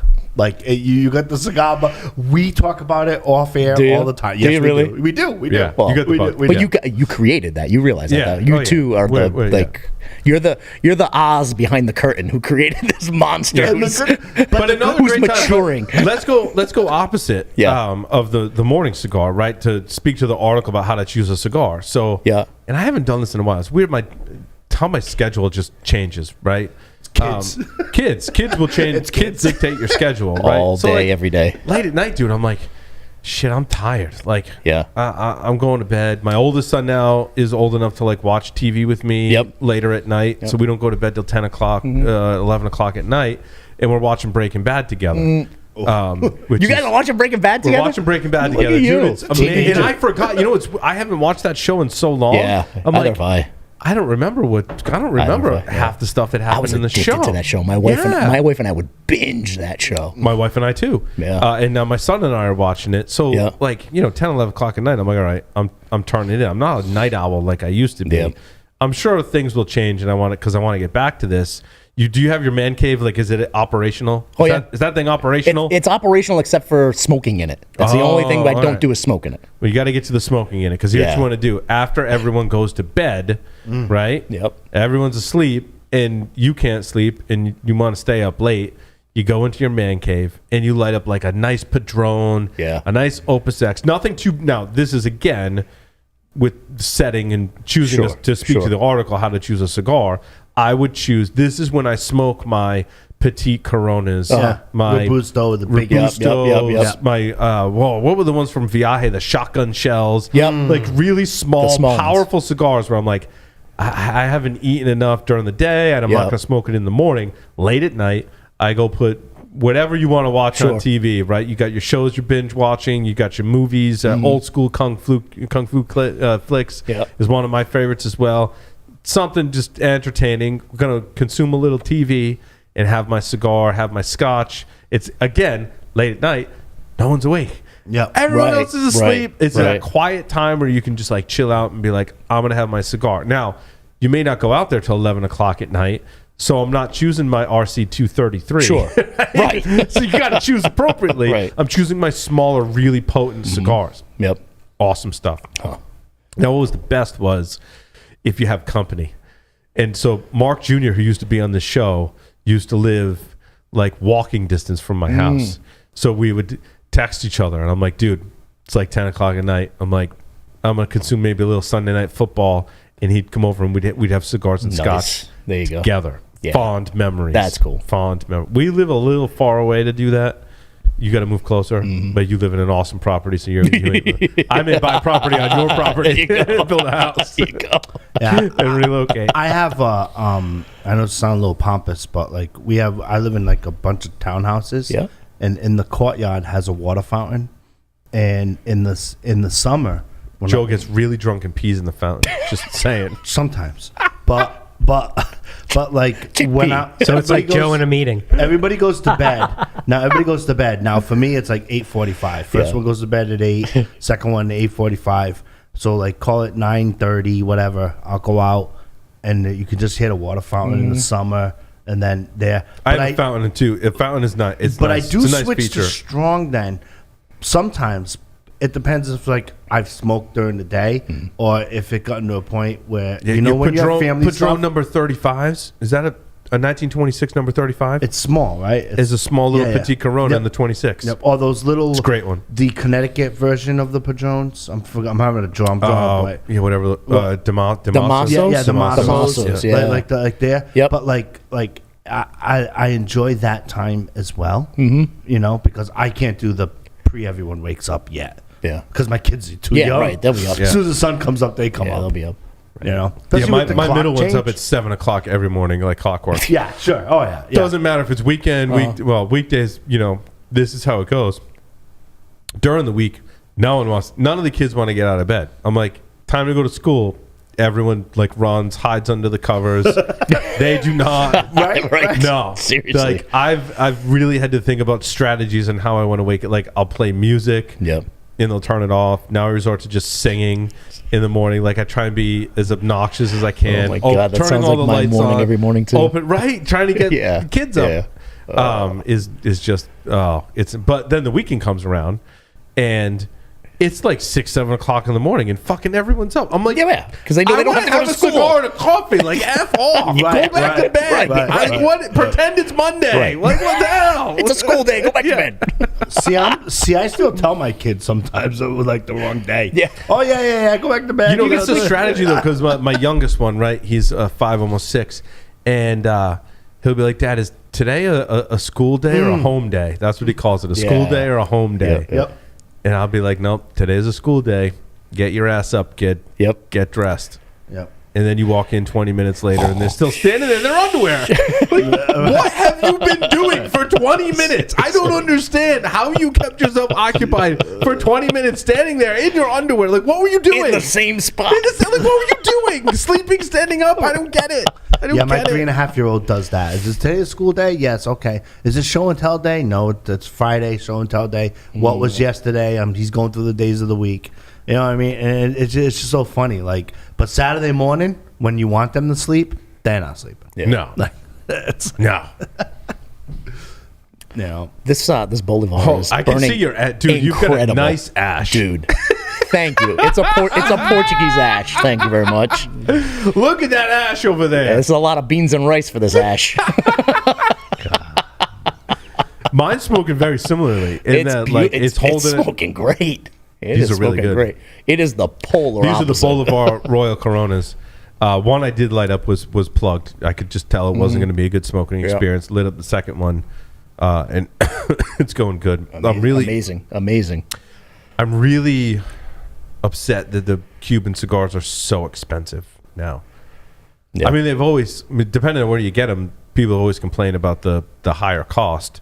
I've always been able to find them at fairly reasonable prices. I'll say we order them online, right? Yep.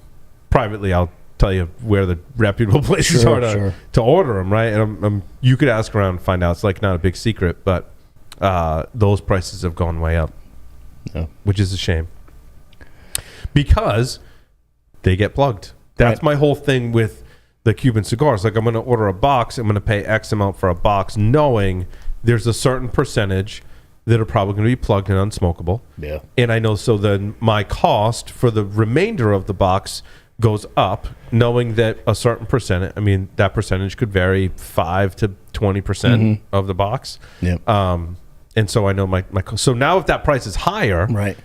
if I'm 5 to 20% that are unsmokable, the ones that are left, they're like, now now I'm like, you know what? Yeah. I'm going to go buy a Padron or a Davidoff at that point. And I'll spend $30 on a cigar that I know is going to smoke awesome every single you guys time. have been telling me this since the beginning, because I remember way back when, where can I get Cubans? And you guys would look at me and be like, why? You can get great cigars. Well, like, why? This is why. Oh, it is. It's a good cigar. But going into it knowing that potentially 20% could be plugged. And I do, Dave Garofalo does have like that one trick pony kind of thing where all Cuban tobacco is Cuban tobacco and there's not much differences between the brands. Like, I think Dave is a very smart man, and I think, that's his opinion and I respect it. My opinion is I slightly back off of that. I do think there are differences between them.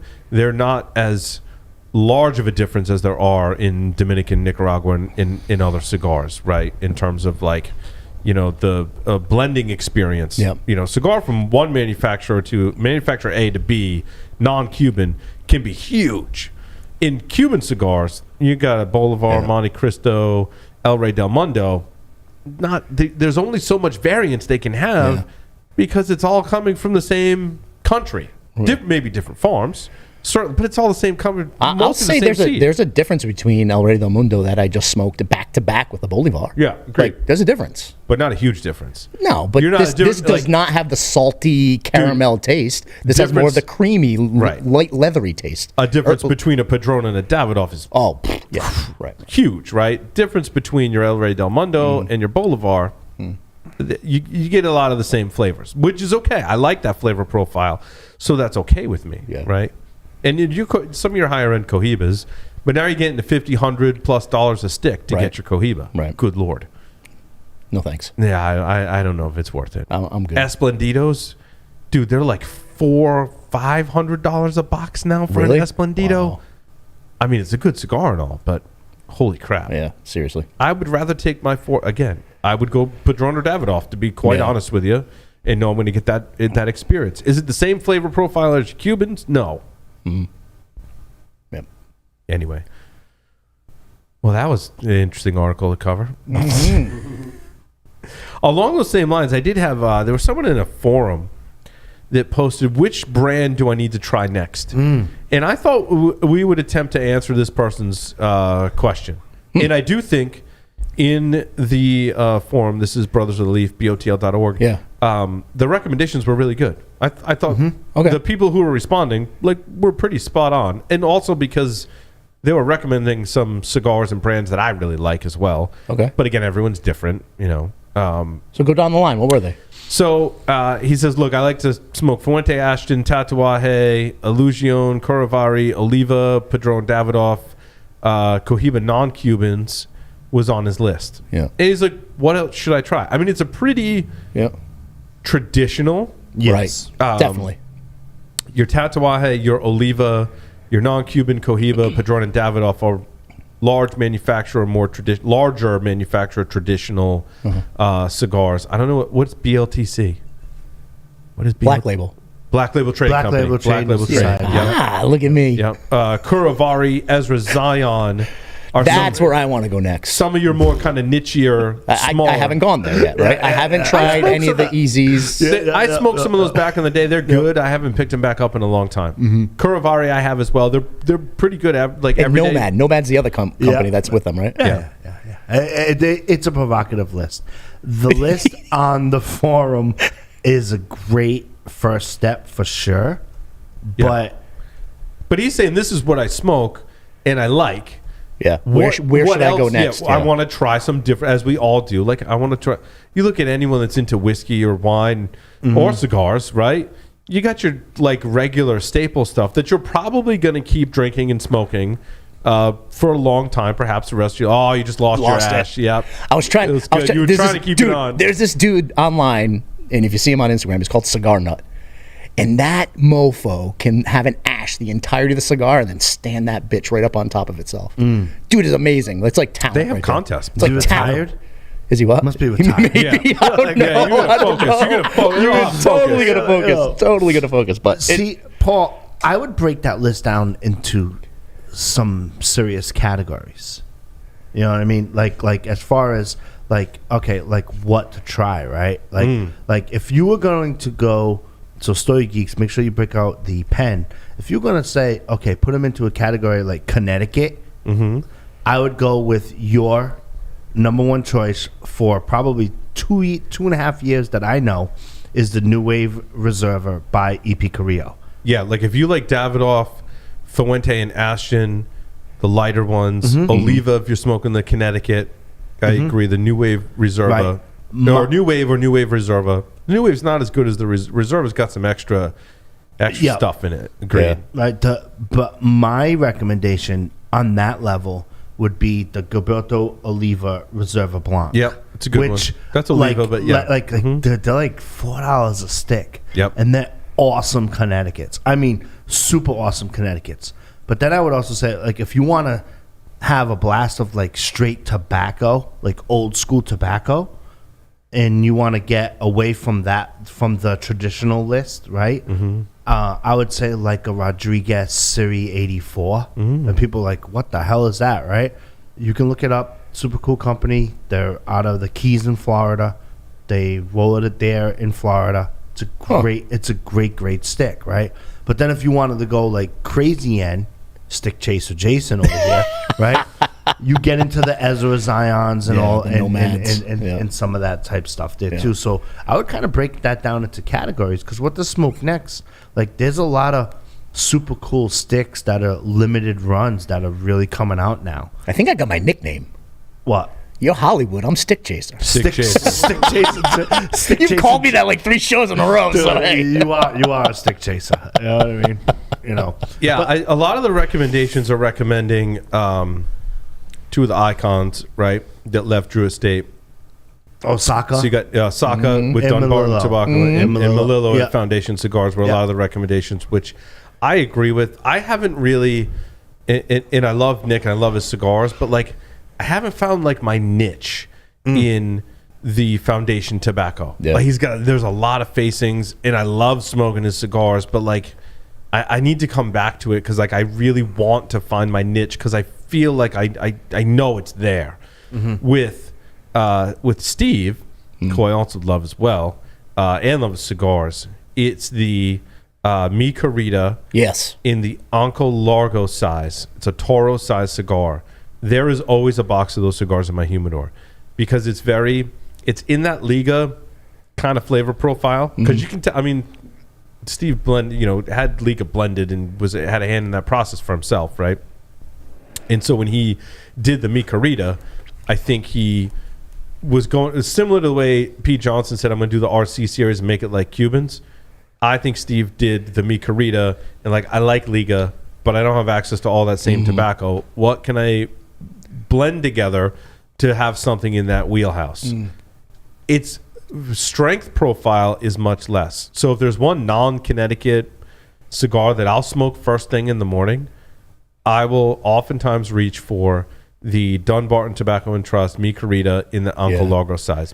I can smoke that cigar in the morning, midday, night.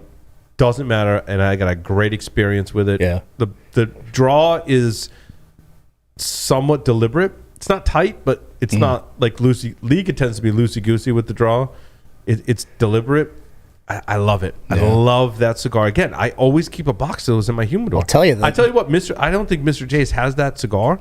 And I'm like, guys, you got to bring that because I'm good for a box every couple of months. When any shop that carries that, you want to have Paul as a regular customer spending money with you, dude, I'm buying that cigar every couple of months. That cigar in that size is in my humidor, and there's not too many manufacturers of a specific blend and size that I keep regular in my humidor. EP Carrillo New Wave Reserva Toros were one, and in this cigar I'm talking about is.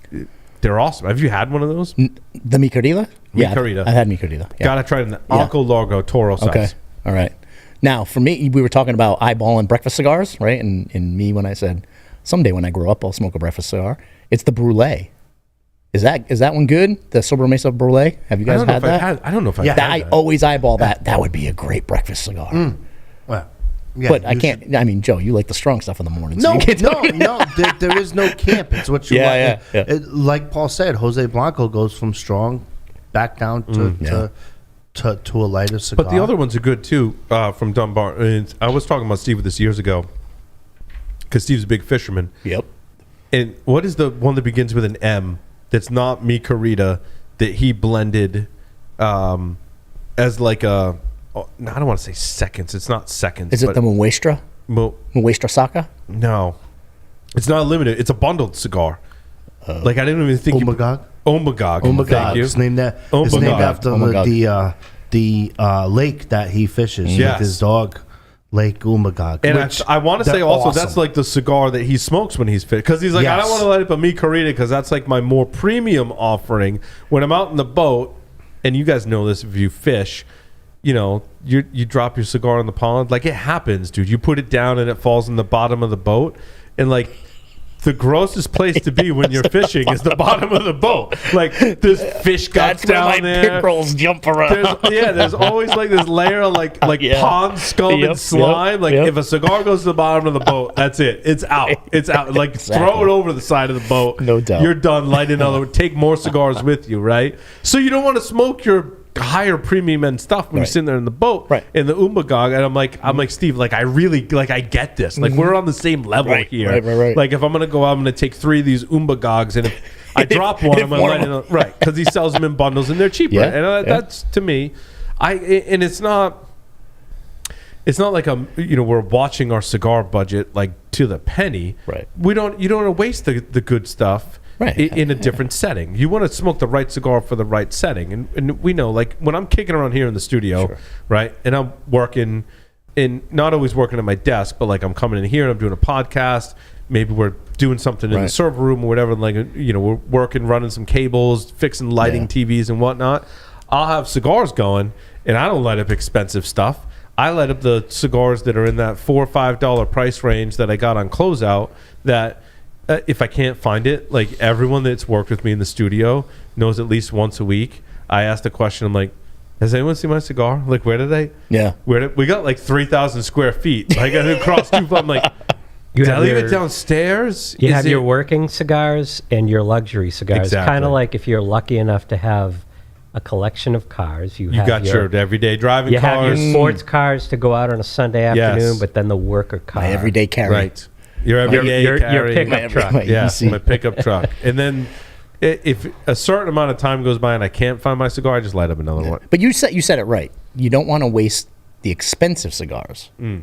I think the ones we choose are all good cigars, right? Yes, exactly. They're all- or the rarer limit. Like I'm not going to light up exactly, something. exactly. Maybe it wasn't expensive, but like I can't buy it anymore. Right. I'm not going to do that while I'm kicking around the studio and losing it and going, did I leave it in the server room or in the kitchen or in the bathroom or on the front balcony? Like, I'll just go light up Is another it the one. bottom of the canoe? What the fuck? If it's at the bottom of the canoe, dude, It's you gone. go. It's You know, gone. you're not messing with it. It's done at that point. I do every time I walk in the studio, see abandoned cigars here and there. That's Paul. And you can find them. I can't find them. That's Paul. That's Paul. It's like an Easter egg hunt. Like, shit, where did I leave that? Most of the time I find them. There are occasions where I just don't. Until the next day when I'm like, oh, that's where I left my cigar. Yeah. Yeah. Then you got to pitch it. What about those weird ass shaped LFDs that you put out here, the football cigars? So this was funny. It was more like I got cigars I don't want to smoke. Like, and I hate that because, like, I think it was Tim Muggerini who was one of the original. Me and Tim and I were the original founders of Stogie Geeks. And Tim once said, and I don't know if it was his or he got it from somewhere else, and people make this kind of analogy, like, when I die, someone else is going to smoke my cigars. Yeah. Even knowing that, we're like, yeah, I don't want to smoke that because once I smoke it, it's gone. I think it's the same thing with wine and whiskey. Like, once I finish that bottle, there's no more. it's gone, dude. Like, if I had a bottle of Elijah Craig 18, I don't know if I keep my hands off it, but then it would get down to the very bottom where it's not even a full glass. There's a half a glass left. A taste left. There's a taste left. And I just it stays in my liquor cabinet, and I'm like, I don't want to finish that, like, because like I still have the bottle, Right, like I can right, still right. show There's it to my still friends, like I something in it. still have it, I still have it. And this is the football cigars. I think I've got 2 of them from Do ya? different years in my humidors. Yeah. And they're so beautiful, and they're so rare, and the craftsmanship that went into laying out the intricate tobacco They are leaves cool looking. and cuts. So they make the cigar and they put the football on it with all the different. You've seen cigars with the small strip of tobacco, the wrapper leaf that goes over the regular wrapper, like the craftsmanship that goes into that. And like, I don't want to smoke it. Like, it's too beautiful to smoke. Yeah, I'm on from a different camp. Smoke it. Someone posted on Twitch, this is why you should only buy cigars, guitars. He piqued my interest. Ooh, cigars, guitars. Cigars, guitars, guns, etc. that your kids will fight over when you die. Nice. I love that. I love It's that. good stuff. And so they have like a new football one, and I'm like, I don't know, like if I got one, I don't know if I'd smoke it because I got 2 in there from 2 different years, and apparently they're amazing. I think I did smoke one, and it was amazing. It was amazing. LFD makes some amazing cigars. I haven't spoken a lot of LFD. You know, we should remind me, Cigar Chaser, LFD factory press 4s. Yeah. Factory press 4s. I've got quite a few, more than 10. Ooh. Just sitting in my humidor. And I'll tell you what, they're probably in prime. Like, we should smoke them now because they're probably going to start aging out pretty soon. We should smoke those. We should do those on the I next love that episode. you have a humidor that you say they're going to be aging out, so we need We to gotta smoke them all man. now. We gotta smoke Because he them. keeps it away from me. Love it. Like, what am I gonna do? Sit down and smoke 20 LFD factory press number 4s? Like, you're looking at 2 hours each, man. Like, that's a commitment. You see me typing away, right? Note to Yeah. self, I don't forget. They're good. They're good. They're smoking amazing. That. All right, we just found the next Hey, you smoke Stogie them. Geeks. If you smoke those on your peak, it has one of my favorite kind of flavor profiles to pull from a cigar. Yeah. And it's that dark cherry sweetness. Ooh. Dark cherry sweetness. Are those Really the cabinets that are from Yes. like Lido Gomez collection? Lido Gomez, who's an amazing Yeah, person. I mean, yeah, everyone at LFD yeah, is amazing. yeah. Lido is amazing. His story is amazing. We've interviewed him on previous. Yeah. He used to own a jewelry store, and he got robbed at gunpoint and pivoted into cigars. And he started as like a dishwasher in Canada. Like, totally, so much respect for Lido in what he's accomplished because he literally came from nothing and worked hard. Yeah.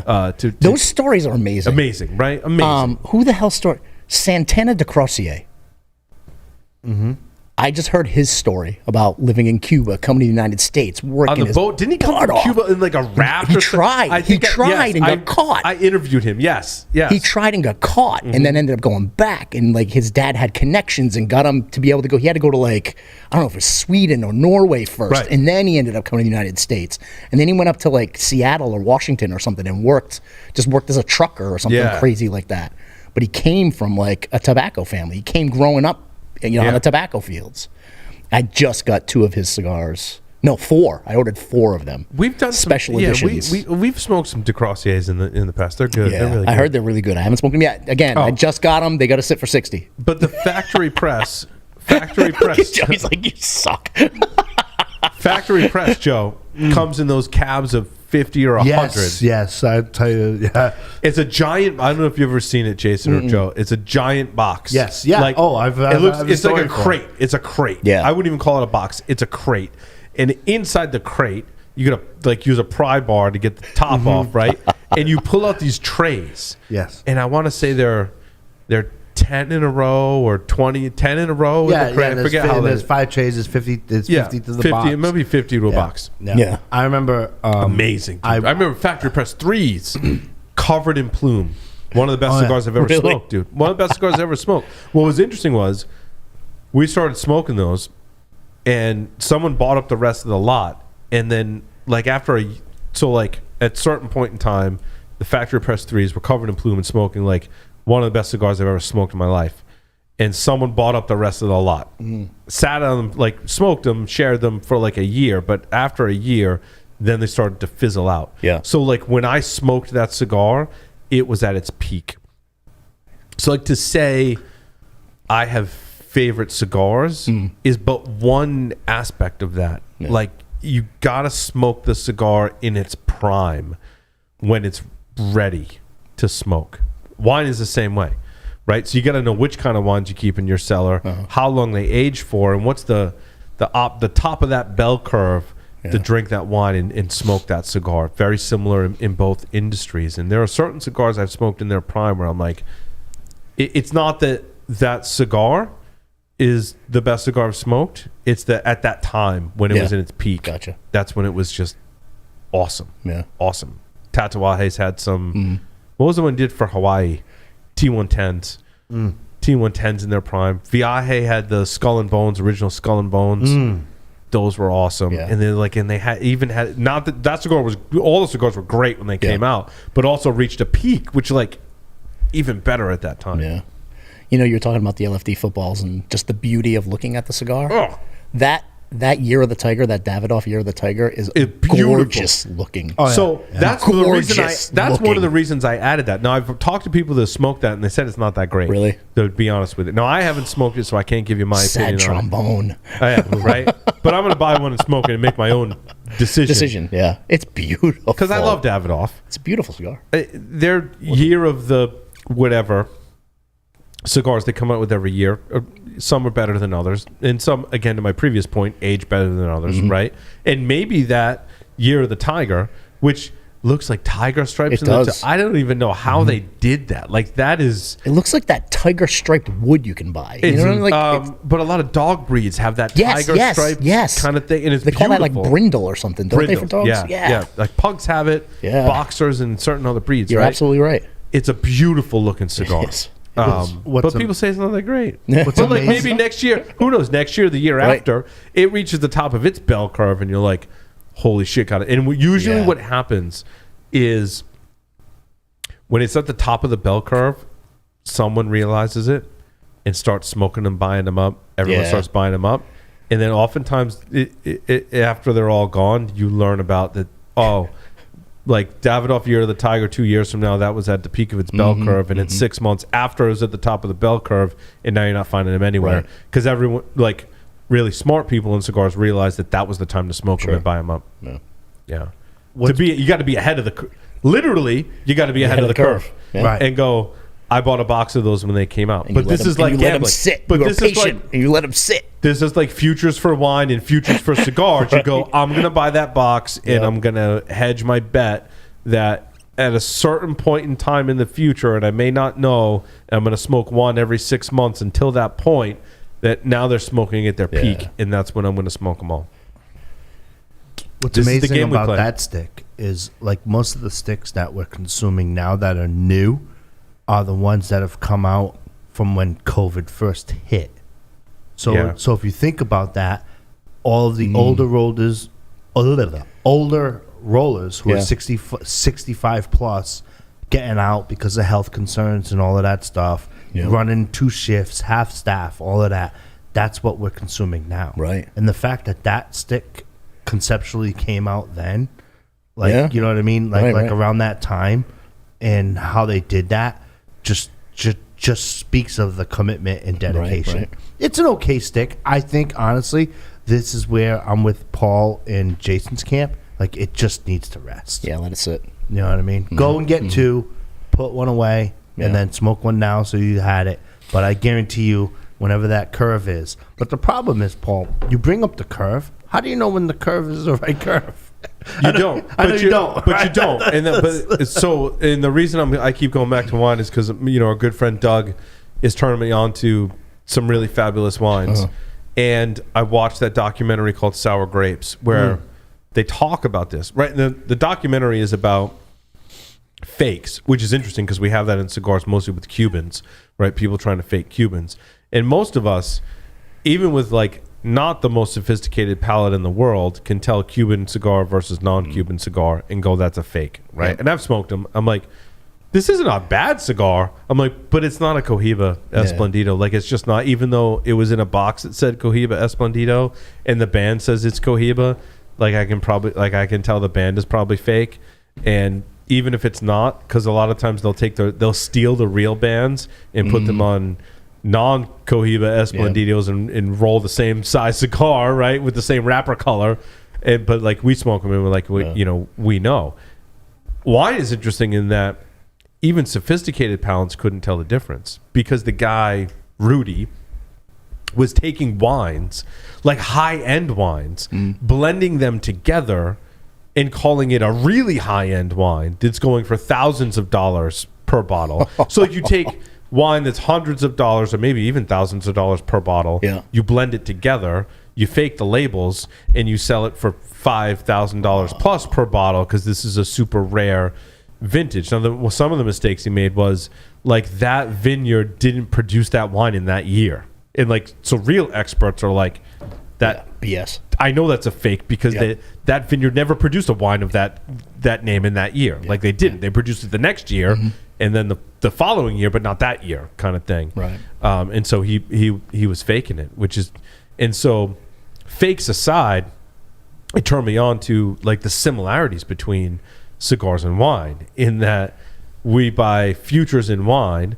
La Verite was Tatuaje's, was Pete's, because he's really big into wine, was his cigar way of doing that. And that cigar did reach a peak, right? You kind of bought it on futures. It was cheaper to make the pre-order than it was to get it once it hit the market. But if you bought it and smoked it at the right time, it's really good. Wine's the same way. You buy a few, some futures are good, some are not. Doug brought a bottle in from a future last week. It was last week. And we're like, yeah, it was good, but it wasn't, it wasn't great. So like, your hedge, if you got it in the future, it's maybe half of what they're charging now, but still that was just an okay bottle of wine, right? Cigars are the same way, man. Like, you don't know. Right. You don't know. It's hard. And that's why I chase. I chase But that's why you boxes. chase, yeah. Like if I've had a cigar from a shop and I've gone back to the shop and said, like, was this box here last Saturday?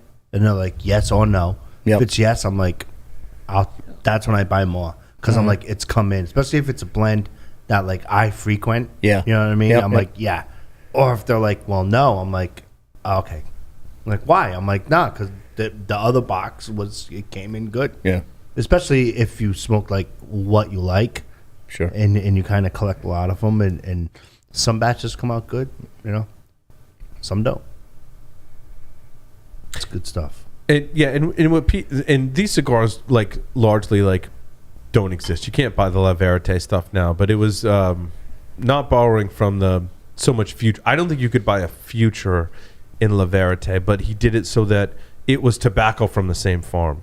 Much that wine goes, I've got this vineyard. It's in this region. It's on this side of the hill. Yeah. In this year, that's what this wine is going to be. The next year, it could be a completely different wine, right? That's the whole kind of and so he did the same thing with tobacco. He said, I'm going to use tobacco from this year in this farm. I'm going to roll a cigar, and I'm going to release it. And it's one and done at that point, right? Like, he wasn't trying to do what everyone else does in cigars, and that is, I'm going to create a blend of a cigar, and I'm going to use tobacco from the same region, same farms, but the crop is going to roll over every year, and we're going to blend and adjust the blend over time so that your Davidoff Millennium blend, whether it's vintage 2009 or vintage 2020, whatever it is, smokes like the same cigar. And so they're tweaking based on environmental conditions. What Pete tried to do is go environmental conditions out the window. The 2009 crop from this farm is the La Verite, and that's it. Well, once it's done, then it's the next vintage. I thought it was really interesting. And I was talking with Dave and Stogie Santa from Mr. J's Havana's shop about that, and they're like, yeah, it was a really good cigar. Yeah. I'm like, I'd love to kind of try and smoke that now, but like, again, kind of done. Like the RC series. Do you follow that? Like, do you personally like follow that? I know this is like an off topic, but like I don't know, like if I find a brand that I like and I'm kind of into, and I want to go deeper into the brand, like I try to follow that. And then sometimes it bears fruit and you explore and it becomes good. Like, do you have any like favorites that you like follow, or do you just kind of go all over the map? I mean, I try, not so much recently, but I want to get back to, picking what we used to call bell of the ball, right? So you get a manufacturer that's got a brand, and in that brand there's 5 different sizes. I want to try all 5 different sizes, pick which one's the best, that's smoking good now. Maybe I buy a box and I hedge my bets that I'm going to age that for a certain amount of time based on the experience I have with that cigar, right? Because I think this is the best. Because don't forget, every size of cigar has a slightly tweaked blend, right? Because you can't put the same amount of tobacco in a Lancero as you can in a 60 ring. So back to my previous example where the blender's going, I think this blend is 20% this tobacco, 20% this tobacco, 60% this tobacco, right? When you get down to a Lancero, how do you manage that? Like in a smaller ring gauge, maybe 25% that tobacco, 15% this tobacco, and then 60% this tobacco, right? Because it's a smaller ring gauge. So I got to make some. You have to adjust the recipe. Decisions. Therefore, every different Vitola in a line is going to have a slightly different experience and flavor profile. You find the one you like. Like for me and Mi Querida, it's the Onco Largo. And I haven't been able to age that one. But I probably should buy a box and age that one. However, Saka's done a great job in keeping that cigar consistent. So do I really need to age it? If I like the way it smokes when I buy that box and I smoke through the box and I buy the next one and I have the same experience and it's enjoyable, do I need to hedge my bets and put some away? Maybe not. It'd be interesting to see how that cigar would do, with more age. I just can't keep in my humidor long enough to do that. So... Do you have any favorite? Have you gotten to that point yet where you're... See, I haven't gotten to the point to and I was just going to say that, the bell of the ball, right? Finding that perfect cigar at the perfect size. I haven't gotten to that point It's yet. an expensive endeavor. I can imagine. You rack up quite a bill. Sure. But you've told me that. You guys have told me from the beginning that you're going to find that cigar that you love, and then you're going to find that perfect size. What you need to do is find the person that smoked every different Vitola and gone... with a similar palate to what you have, though. I would assume, right? Yeah. That's what you got to really hone in on. Yeah, there's a couple in all different cigar shops that I go to. There's a couple of people I talk to who have the same or different palates than and we compare stuff. And the bell of the ball is a personal thing, not like a community thing, right? Agreed. For sure. Yeah, it's a one personal you thing. like. Some people may like the Lancero. Other people may like the Robusto. Right. But usually I feel like there's a consensus and a winner that emerges. Sure. Okay. From a line like this, it's like the best representation of the blend, because the blend is the blend as I've described, but there's usually the best representation of the blend that's kind of the semi-unanimous winner. Like that blend in this size is the best representation of the blend. There's a lot of smoking that needs to go on to get there from a lot of people to get to that point. I Right, agree, right. but yeah, it's hard. Some It's hard, man. companies, it's easier to find the bell of the ball because they're pinpointed as to where they want to go with Yep. the blend. Yep. And other companies that are all over the map Yep. with themselves, product wise, it's a little tougher. So there are some blenders who go into it saying this is going to be the one. Oh yeah, I've done a Stogie Geeks interview with Nessa Placencia, and he said, and I quote, most of the sizes when they create sizes for them or for other companies are blend to the Toro size. Yep. So if you want to try a traditional stick of what it was intended for that blend, then you would have They to blend go it to the Toro. But if you're going to go bigger or smaller or whatnot, but I naturally go smaller than Toro. Yeah. So I like smaller than Toro. I'll smoke Toros. Yeah, me too. You know what I mean? Me too. But like I naturally like the smaller Yep. ring gauge. Lanceros never get their credit with retailers. I've been saying this for 4 years on this show. Yeah. Go to a brick and mortar with cash and get yourself a discount with Lanceros.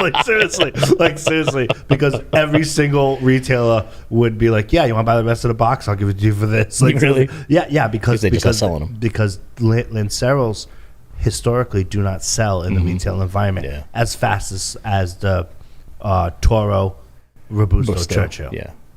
That makes sense. So, but sometimes like those Lanceros are like super tasty for sure. I really want to try this cigar. It's got an 87 from Half Wheel, and I haven't read the full review, but it's the Davidoff Winston Churchill Limited Edition 2022 cigar, Ecuadorian wrapper, Mexican San Andreas binder. You ready for this? Dominican fillers. Pilote Mejorado Viso, San Vicente Mejorado Seco, Viso, and Nicaraguan Condega from Esteli. Yeah, that's some interesting fillers in there. It's a 5 7/8 inch by 61 double perfecto. They retail for $34 a piece, box of 10 being $340. They were released in February of this year. This is a size that I love from Davidoff. The Anniversario Yeah. Double Perfecto from Davidoff is one of my favorite cigars to smoke. Pricey, but I tell you what, you buy a box of those, they smoke so consistently. It's your perfect little morning cigar. Expensive, but I tell you what, I don't think I've ever had a bad one. Like they just, and they make that same or very similar size in the Colorado Claro, Davidoff Colorado Claro. Amazing size, that same double perfecto. So to see that again, we go back to like the size and bell of the ball. Like I think the bell of the ball in the Anniversario is the double perfecto. Yeah. I think the bell of the ball, it's a toss up for me in the Colorado Claro. I like the Special T, which is a pyramid, and I also like the double perfecto. And so now to see a Winston Churchill in that size, I'm intrigued. Yeah. Like I love smoking this size Vitola. It tends to be just blended perfectly. And then it says in here that it's supposed to be a combination of the regular Churchill, Winston Churchill, in the late hour. Which are both Yeah. some of my favorite cigars. Yep. Like they're awesome cigars. I can't wait to try this one. Yeah. We'll have to try it on the show. I don't know if I... Well, we could buy a box and try it on the show. Screw it. I mean, you only live once. Again, you're going to die and someone else is going to smoke them. That's right. Do you want to die knowing you never tried this cigar? Screw it. Let's spend $340. Let's buy a box. Let's do it. I'll throw in. Smoke them. We'll smoke them on the show. I'll throw in. We'll split it. We'll do a box split on Yeah, them. let's do it. I'll work on getting a box. If you guys want to try this, I'll work on getting a box. All right. I think it's intriguing to me because I love the Winston Churchill blend, and I love this size Vitola. Yeah. And there's been other limiteds too. This one looks, and the box looks. I mean, the presentation, everything looks amazing. Yeah. They just classy, very classy. So why don't we end the show with what you'd like to smoke next? That was Paul's. What do I Yeah, want I'm also going to throw And by out the there. way, we should go in I on would that love box. for all of us to have in hand a Tatuaje RC 184 because I love for you all to try that cigar. That cigar would last the whole show. Yeah. So like if you're out there listening and you know where we could get some, we would love to do that as for purposes of the show. We'd also like These cigars we should be able to get. Winston Churchill Limited Edition 2022. I know a few Davidoff retailers here locally that I'll hit up and be like, I want a box of these. They'd probably be happy to sell it to us, hopefully. Jason? Oh, what am I on next? I think I may go with either that Rose Cigar 1 that I haven't tried yet, and I also just got a Cuban daiquiri from the LCA that I want to try. Had both. Yeah, what'd you think of the daiquiri? Because that one is like, It's good. Do they have them for different kinds of daiquiri? Nah, Strawberry, vanilla, I'm Banana. pina colada, banana. I'm a little suspect on that whole. Let's release a bunch of sticks every month and do that. Yeah. I'm business wise, but that's certainly another show. yeah, But they've had some really good hits in their Yes. repertoire, and they've had more hits than misses. Sure. And if you compare it to baseball, you only got to do 30% well. Does the daiquiri fall in the 30%? The daiquiri does. All right, It's one of all those things. Actually, if you're going there, Yeah. you know how they come up with the 4-pot watch series? Yes. The last one is Which one? The root beer one? AP. No. Oh, the AP, yeah, no. AP is Oh, it's Bella- a silver. It's a silver. Yeah, the AP. The AP silver. is the Bella Ball. Is it? Yep. Oh, It good. is. I ordered a few from our buddy. Yeah, definitely there for sure. All right, Yeah. cool. There's another one I had from Pete Johnson recently because you mentioned him. and it was, I had like, one in there. recent, and I'm like, oh my No, God. hold on, Joe. I had one in there coming out from Tatuaje. Well, the Cojites were really good. By the way, those are those short Robustos. There's 3 different ones. There's a Capa Especial, a Habano, which I think is the one I really like, and one other one. Have you tried the Cojites, Jason? No. You got to chase that one. Yeah. Yeah, definitely. Okay. But the other one that's coming out is a La Riqueza limited edition. Yeah, I haven't had that yet. I haven't tried that one Yep. yet. Either. That's over at the Regency. Is it? Okay. Yeah, yep. Can I tell you one that I've already had, but I want to have it again really fast? Yeah. Sure. Yeah, you I can want do the whatever I want the Rojas street taco. Dude, Barbacoa. I'll give it to you before you walk out. Oh, buddy. Dude, actually, my answer Yeah. is Rojas here in the Northeast. I know Texas, for you Texas listeners, I got a bunch of them. They're coming out here in the Northeast with the unfinished business from Rojas. Yes, I Dude, I it's, saw that. It's incredible. Yeah. And not for nothing, this company, I'm digging Rojas cigars, man. I'm digging 'em. I have never been a fanboy on Stogie Geeks. Yeah, And yeah. I am a freaking closet fanboy of Rojas. Rojas? I'm digging, dude. I'm I'm smoking digging. Rojas right now. Are you? Oh, yeah. Yeah, the Cubans didn't do it for me. But if you I'm want a street dig- I'm taco, digging- I have I'm one for you digging- on I'm your way digging out the Rojas. door. I'm digging this Boldivar, by the way. Oh yeah, I loved it. I loved This it. Boldivar was great. It smoked great. It smoked incredibly well. Yeah. Rojas did something with Privada. Yeah, they've done a few. Which I think is going to be pretty interesting. Yeah. You know. But yeah, no, man, I'm digging the Rojas. I'm digging them. Yeah. Well, other than Privada, what's your other club that's your kind of go-to for new, snappier? I say snappier, which means like new to the market sticks. Other than like Ezra Zion. Well, I'll always hit up that luxury cigar club. Okay, yeah. I hit them up too for anything new. So and the Nomads, like I want to jump into the Nomads because they do a lot with them. Yep. If you ever Black tried Label, dude, I want to try some Black Label. I You wanna haven't try some Black I haven't Label? hit them yet either. Black Label, I have said this right around when Cigar Aficionado releases the top 25. Yeah. It's usually in January, and I usually talk about this around like New Year's or so. Yeah. On Story Geeks, I've always talked about like the top 5 companies that like each host is excited about Yeah. for next Yeah. year. In 2017, 18, and 19, Black Label has been top of list. Yeah. Like I'm That's super awesome. into this stuff. They've come up with some 2 new blends, the Intergalactic and something Morta. Planetary. Yeah, actually, it's funny. It's funny because I think of the Beastie Boys Yeah. song for sure. Taste is awesome. Construction is a little So suspect. coming up but- next, hopefully we get Tatuaje RC 184. Yeah. And the new Davidoff Winston Churchill Limited 2022. Remind me, we're going to be on the hunt for those. We're going to seek them out, hopefully smoke them on the show, and give you our opinions of that. Thank you, everyone, for listening to this edition of the Stogie Geek Show. We'll see you next time.